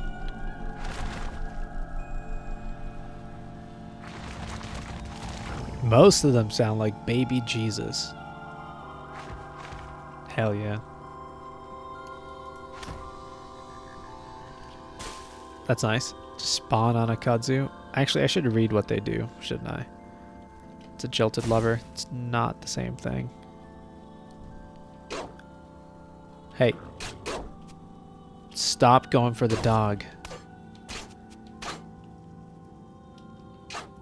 Oh, wait. My melee weapons heat up a target too, don't they? My just melee attack. So, how do I get meat? Oh, well, here's another one of these. Kudzu. Matted fronds sway in the air currents and speckle the ground with flakes of moisture-sucked rust.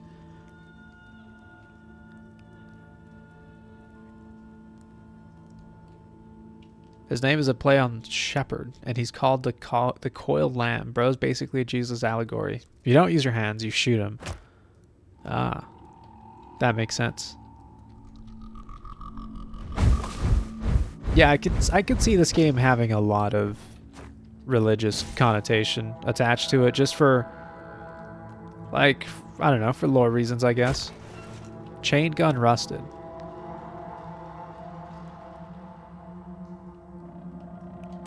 Well, that's unfortunate. I was potentially looking at using that one day. Oh. Flaming right, there we go.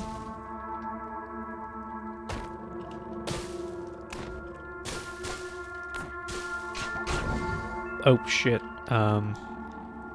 So wait, let me see if I can just melee this guy and if he still turns to ash, because I think he is going to, because my weapons just heat things up. No, the leech died, but it left a body. Okay, so if my heat keeps going up, right? Because each rank of this, melee attacks heat up opponents by more and more degrees. I think it will be inevitable, where I just melt things with my hands. Golgotha is literally the alternate name for Calvary, the hill on which Jesus was crucified. Oh, see, I don't know my religious history that well, so that's all new to me. Need to wait 4 more rounds. Okay.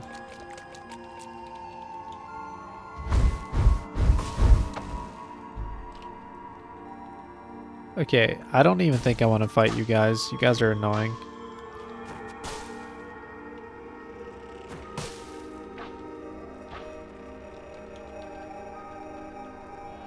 Hello, dog. Yeah, get that kudzu. Get that one too. I'll get that one though.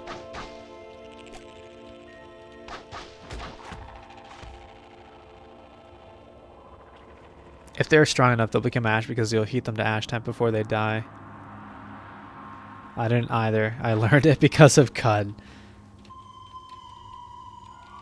Could you imagine learning about, like, the only knowledge you have about religion is from Caves of Cud? There has to be someone out there where that's true for them.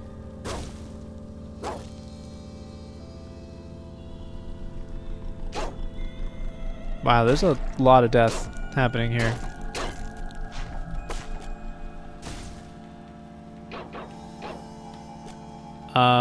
You know what I haven't noticed though? I have not noticed more wire, unfortunately.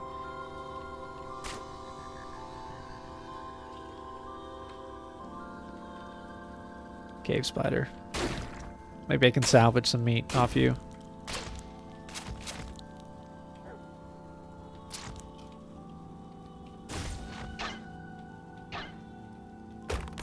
Wait, why is this purple? Graffitied. Graffiti is scrawled across the surface. It reads, Return to Gritgate to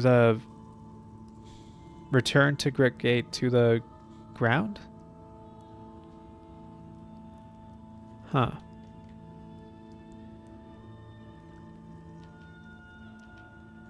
Oh, there we go.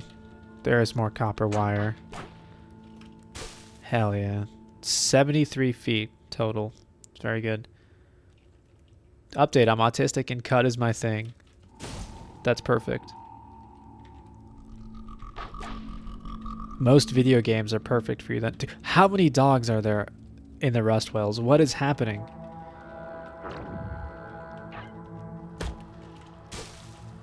Alright, time for the good old auto explore.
All right, there is 124 feet of copper wire. I just need 75 more feet.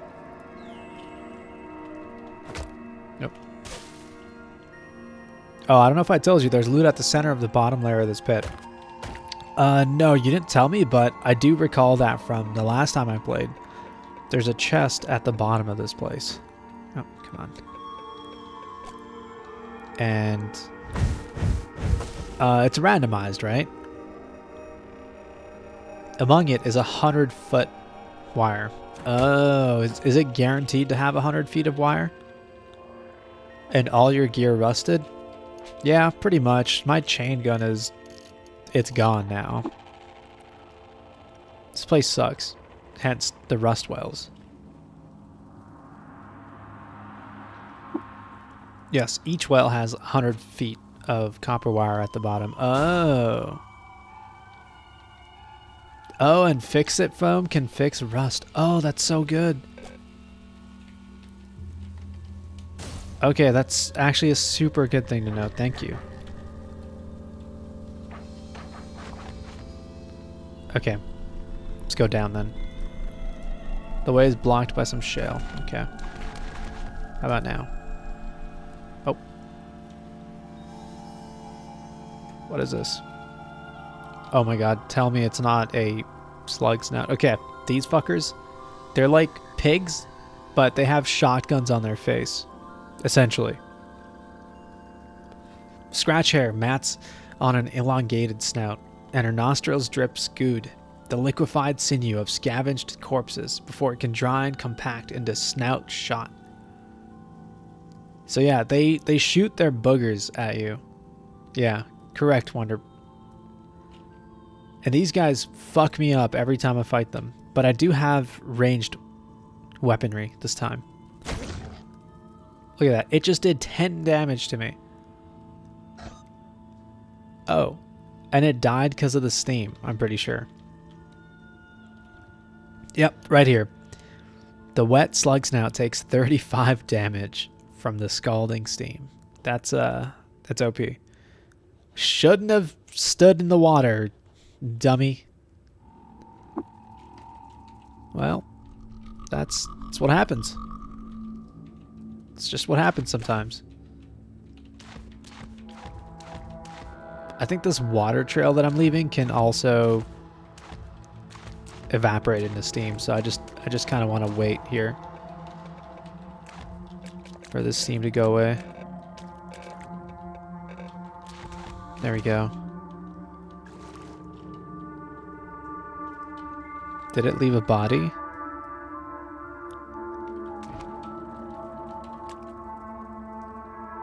Wait, what is this? Salt-encrusted symbiotic firefly. A mote of gentle light darts around in patterns of life. Emits light in radius 4. Extinguished permanently when unequipped. Plus 400 rep with insects. Wait, this thing's awesome. Steam hit him for fucking 35 damage. It sure did.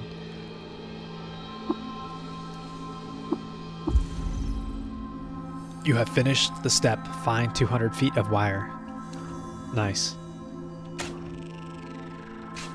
Alright, that poor bat is stuck. What is this? A wet, eyeless crab. A shadow inches over the dull white carapace of a giant and cave-born crustacean. Its eye stalks have shrunk to nothing in the sun-dimmed grottos of the under-earth. Okay. Let's burn this bad boy.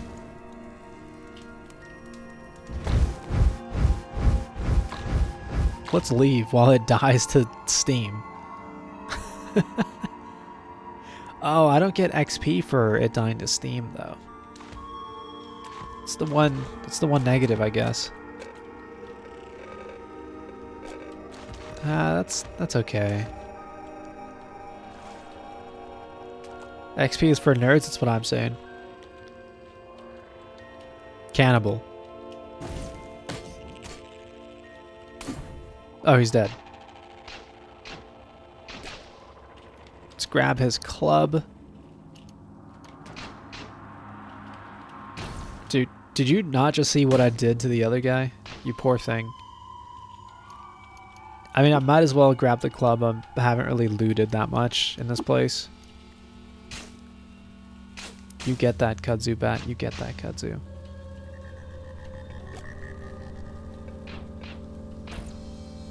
Oh, come on.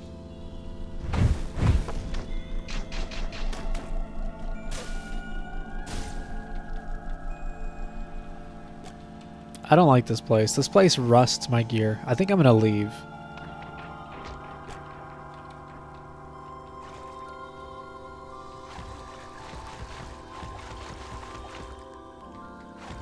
What is this?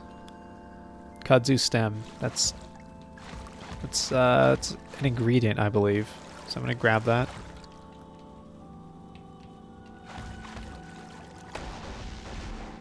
I just heard some electronic shocks or something. A glow moth. It's hostile. A rain of gorgeous dust drifts down a frustum of light, and radiant mirror wings bat it through the air vacuum. Yappa is a rookie trap. They send you to Red Rock in this place, both of which are hell if you're new or bad. Yeah, this place sucks. We one-tapped that moth, though. Easy. It's over here.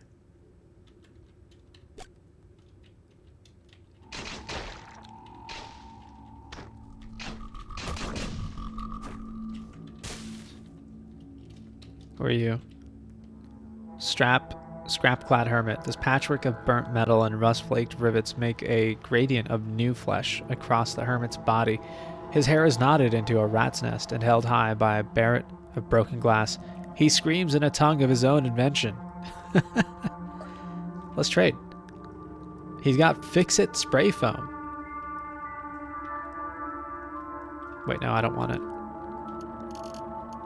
Wait. So in this game, it's like when you give a game to eBay, is it, what was that store? EB Games? Way back in the day where you'd trade in your old like PS2 discs for like 40 cents and then they'd put in the fucking disc on sale for like $30 the next game? That's what trading in this game is like. I can give him the same item for like $9, but he sells it for $50. Yo, you got a firefly? Yeah, indeed I did. It seems kind of sick, actually. Where is it?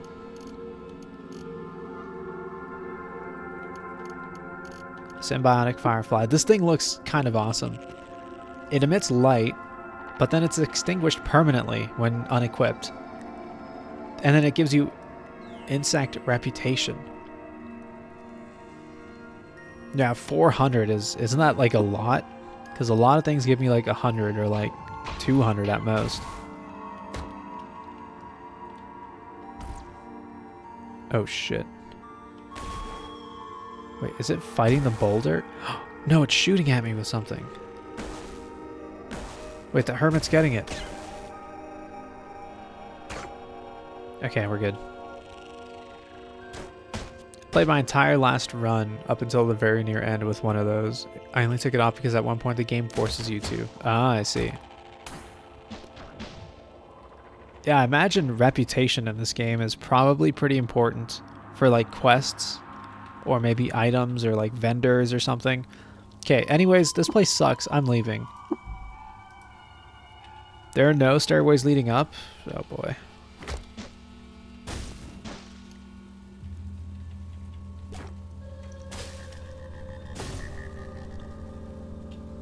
Oh boy. Oh wait, hold on. I have a level up. I should put that point into... I could go Flaming Ray, but I kind of want Pyrokinesis to go up.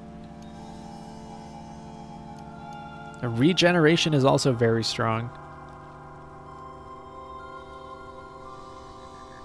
Plus 400 rep makes you neutral with insects, so no more centipede fights.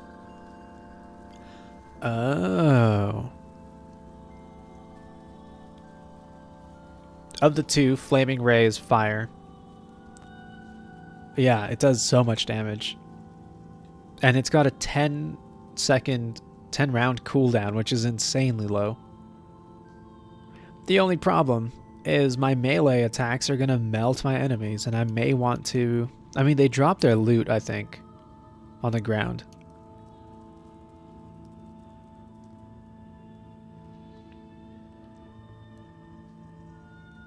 Yeah, rep is very important. Hard to know what you do and don't want until it's too late, though.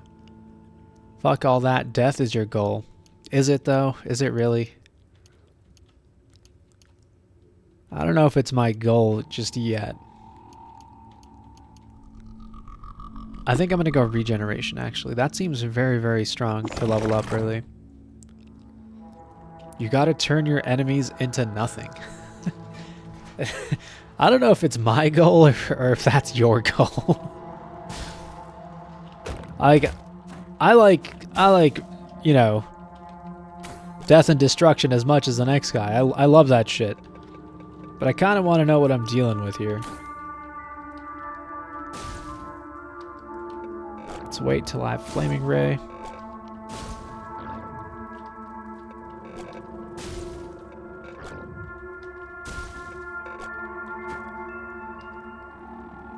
Okay. Let's do this. Nice. Good old AoE damage. Oh my god, there's so many of these fuckers.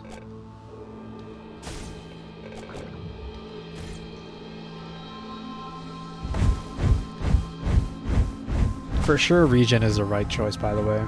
See, I need them to be dead. Their ancestors mourned them preemptively a century ago. It's just the right thing to do. Otherwise, their mourning was for nothing.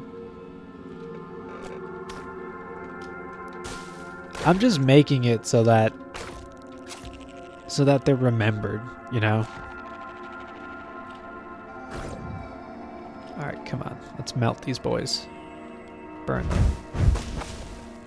Very nice. Yeah, this Pyrokinesis could be quite nice later on. It's got AoE, and of course I'm bleeding here. Okay. Alright. Let's go explore more.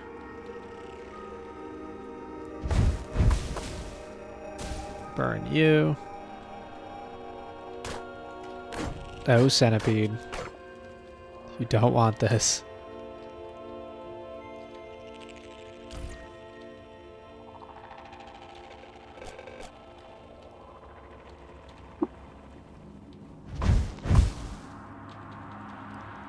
Alright, we need a way up. Let's continue exploring.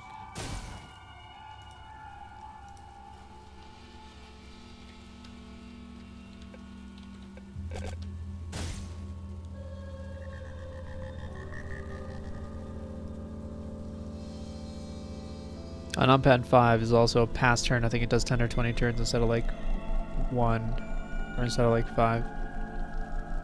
Oh, dots on the numpad. Oh, okay. Thank you. This prophecy ain't gonna fulfill itself, is it? I'm legitimately considering assembling a mobile throne that sets my enemies on fire and cut. Jesus Christ. That sounds pretty cool, actually. That actually, that actually sounds like a cool build.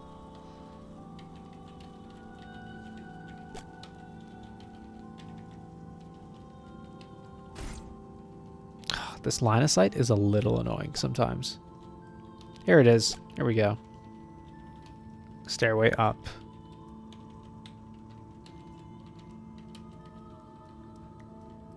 So when I clicked go down, did my character literally jump down? Because I assumed I found a stairway down and I would be able to go back up, but I had to find this manually. All right, let's go up. Hello, dogs.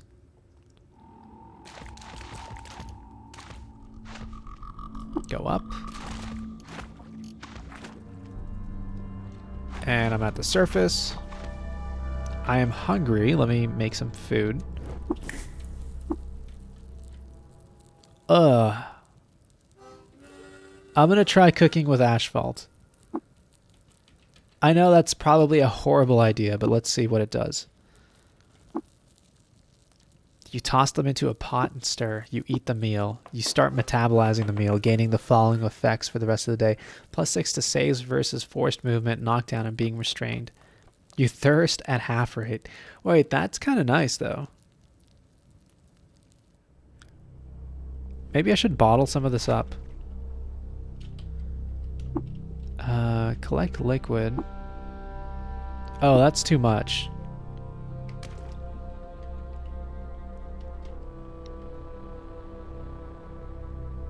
Tilda is wait until healed. That wasn't the asphalt. I thought the vine wafer does something else. Oh, the saves is the asphalt. Thirsting at half rate is vine wafer sheaf.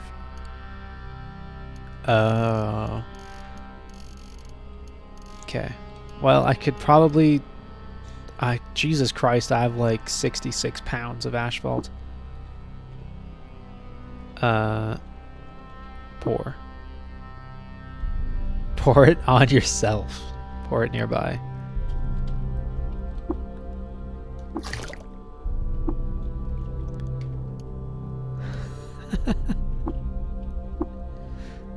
Pour it nearby. Okay, we're good now. Yeah, I barely got any loot for exploring this place. They have several effects each. I see. Also, for future reference, use pour on the pool to fill a single skin. Right, yeah, because I think I just did collect. Auto-collecting water fucks up your weight, too. I turned that off pretty fast. Understandable. There's, like, I presume you have to specify auto-collect fresh water, but, like, it probably auto-collects fresh water anyways, so... Alright, let's go back home. You notice some ruins nearby. Would you like to investigate? No. You're lost. Okay, well, getting lost here isn't that bad, and there's a fuck ton of scavengers here. I mean, snapjaws.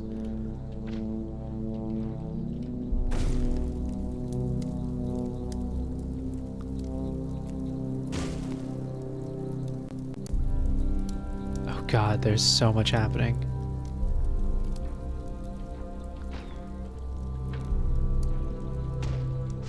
Oh my god, there's so much happening.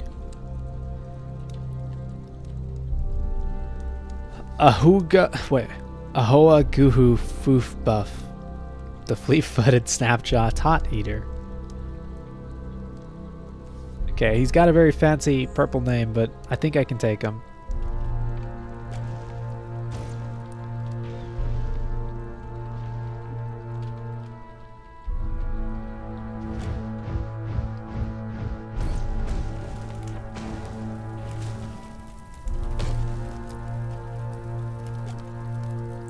Burn this guy. Melee him. Yeah, we have dueling stance. It's good.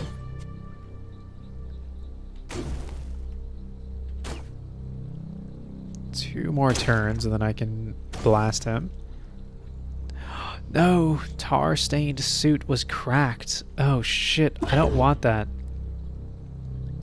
Your reputation with Snapjaws decreased by 190 to minus 665. You are not despised by Snapjaws. Good. Good. I don't want to be friends with them. Your reputation with Succulents increased by 105. Nice. Your reputation with the wife to Echazor people increased by 90 to minus 410. Wait, we're just getting a lot of rep changes by doing this, aren't we? Villagers of Sukish has been upped. All because I killed this guy, huh?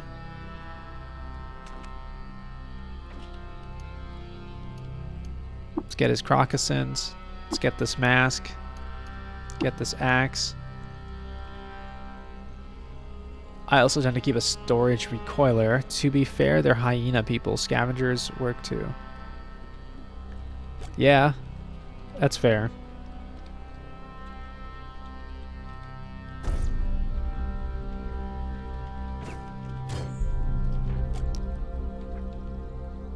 I really want to get that chest.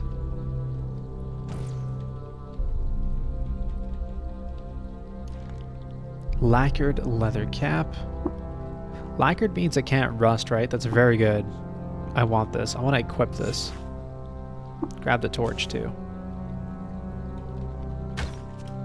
Is that a club? Grab this.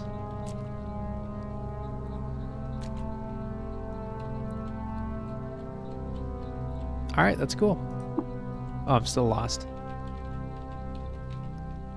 Leather already can't rust. It's leather. Oh, yeah, that's true.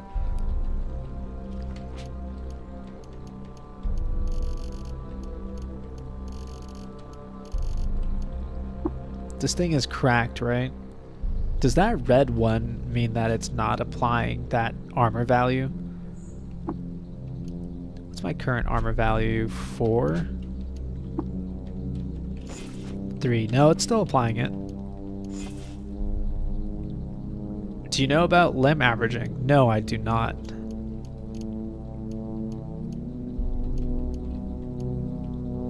These Crocosins are better than my sandals, so let's put those bad boys on. Plus 100 reputation with unshelled reptiles. Okay. Scutes are arranged like stony pikes around the apron of the shoe. Light reflects off the enamel's shine. Very nice. If you have several of the same limb type, the AV and DV of the items on them are averaged. Oh. So you need 2 of them for it to be equally as good. Only for the armor and dodge. Yeah, right, because then the weapons are individual, right? Like you're going to roll the hit with each arm if you have that capability. But that kind of makes sense because enemies don't have to roll to hit one or some other head. Alright, so we have a cracked recycling suit, which is very sad because I love this thing. Is there a way I can repair this? Like, I'm sure I can, right? Okay. Let's go back to Yappa. How am I lost? I'm just... Okay.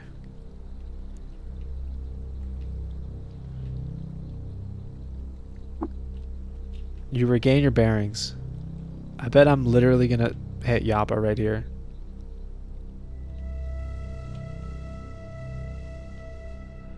Okay, maybe not.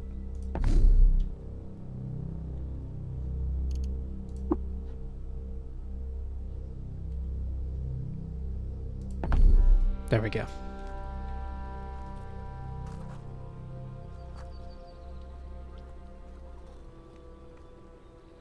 You can get skill buffs and other things in those slots too. Oh, right. Like an item that gives you buffs. Cracked is temporary. It lasts a couple hundred turns. Had a 6-armed dude wearing 5+3 willpower armbands once. Was glorious. Ah. That's a lot of willpower. Let's save.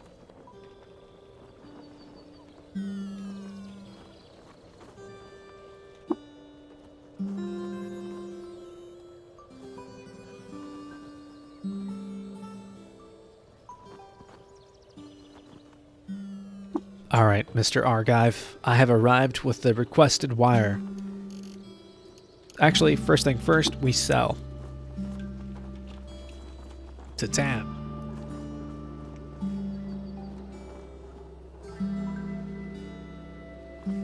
Oh, also, each point of willpower above 16 reduces cooldowns by an additional 5%. It caps at 32 willpower. Oh, shit.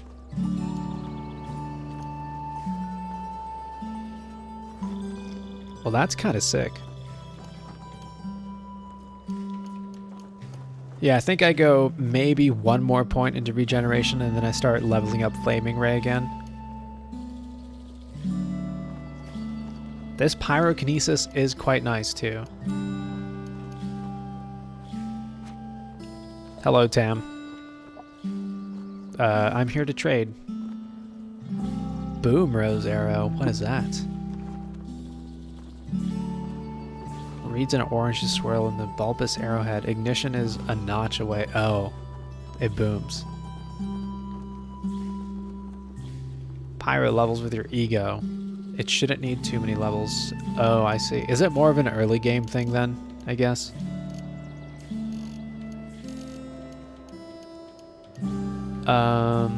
Oop. Wait, can I get you to repair my rusted thing?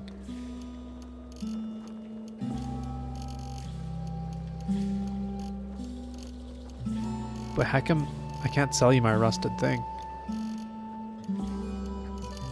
He just doesn't want it?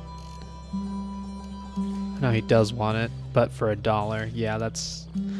Tam can't repair, Argive can. Oh, I see, okay, thank you. I'll go to him to repair it then. Sell all this nonsense. What does a sap mask do? A folded triangle pouch of burlap was impregnated with vinewood sap to absorb noxious vapor. I wonder if that's just flavor text or if that's literally what it's going to do if there's noxious fumes around. So I'm going to keep that actually. +3 to saves versus inhaled gases. Okay, so it is actually useful. We're going to keep that then. Accidentally picked that up. Sell the sandals. Don't need those. Got better sandals.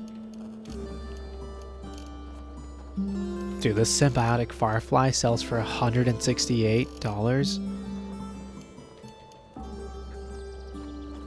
I'm gonna sell my scrap because I don't plan on going into tinkering yet. This wine is worth $35. Oh, you didn't equip the firefly? No, not yet, because it says it's permanently extinguished. So in case I need to put something in that slot, I don't know. I don't feel like I need to use that for light yet. It's got more nuggets.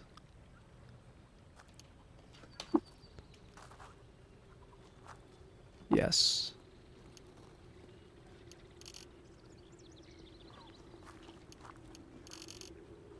Oh god, my equip load is just getting worse and worse, isn't it? It's because this thing is worth 40 pounds. 10 pounds worth of copper nuggets. Slap that sumbitch on. I promise you, you will not regret it ever in life. Is that sarcasm? I have a feeling that could be sarcastic. Are you trolling? Is that baiting me? Like, if I have plus 400 rep with insects, would that lower my rep with something else? It's not sarcasm. That item is legitimately amazing.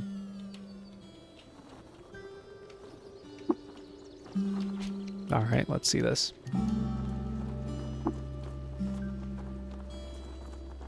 No insect will attack you if you have plus 400 insect reputation, and there's no reason to not use it at all. So I guess you're saying, essentially, if you have such high rep, you'll be neutral with insects, and like something really high level won't just like one-tap you if it's an insect. Therefore, you should wear it to prevent getting nuked by an insect or something. Or just fighting them. That glow moth, right? But then, don't you want XP? Well, I guess the glow moth would help you fight other things then. So it's actually kind of useful.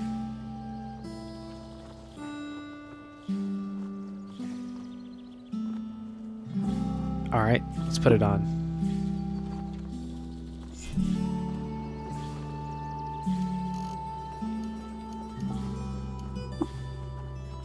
Mark it as important. Look at that, it's already fixed itself. Very nice. Bugs are not worth much XP at this point. They aren't strong, they just swarm you. Fair enough. The wire, give it to me. Take the wire. He hoots. Yes, yes, beautiful wire. Oh, before I forget, I repaired an old recoiler for you.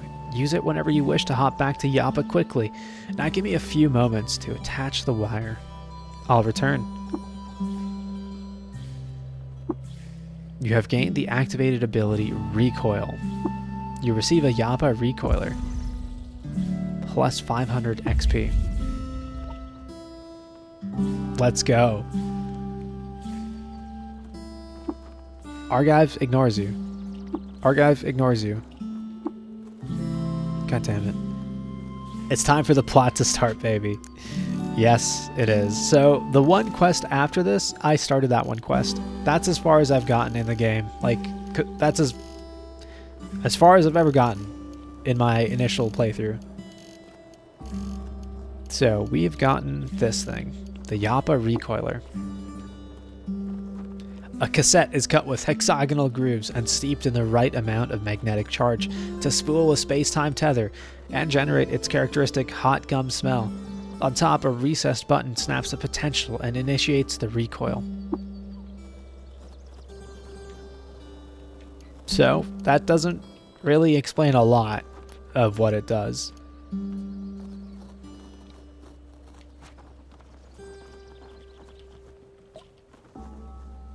But he'll explain what it does now. It's working. Genius. Genius.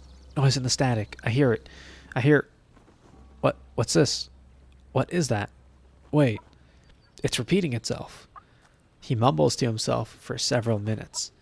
Apprentice, come here. Something strange is occurring. The conduit is picking up a signal. Some sort of repeating transmission. I cannot decipher it, however. I lack the cryptogull eggs, and, well, never you mind. I have a great task for you, my apprentice. Do you accept it? Can I know what it is? Yes, you must seek out Baratham the Old, the eldest and wisest tinker alive. He lives with his followers in the Barathamites under the arch of Gritgate to the northeast. In the jungle strangled ruins of Cud, he will know what to make of the signal. What are the Barathamites? Disciples of Barathram, mostly Urshib, like their mentor, quilled albino bears who prefer their candle-dim caves to the sun-salted surface of the jungle. 1,000 years ago, Barathram and his kin crossed the Oms Delta onto the rusting heart of Cud. He has spent centuries peeling the chrome shells off of Time's artifacts in his workshop. If he cannot decipher the signal, no one can. I accept this task, Argive. Splendid. Perfect. Let me record the signal to disk, which you'll need to guard with your life, I'm afraid. I'll rig up a droid scrambler for you too. You see, the Barathramites have programmed a troop of way droids to guard the approach to Grit Gate. With the scrambler, you needn't worry about them. Wait there. He mumbles to himself for several more minutes. There you are. Now go. Off with you. May you live long enough to do my bidding. Away, away. Farewell, Argive, you crazy nut. You receive a scrambler and a data disk.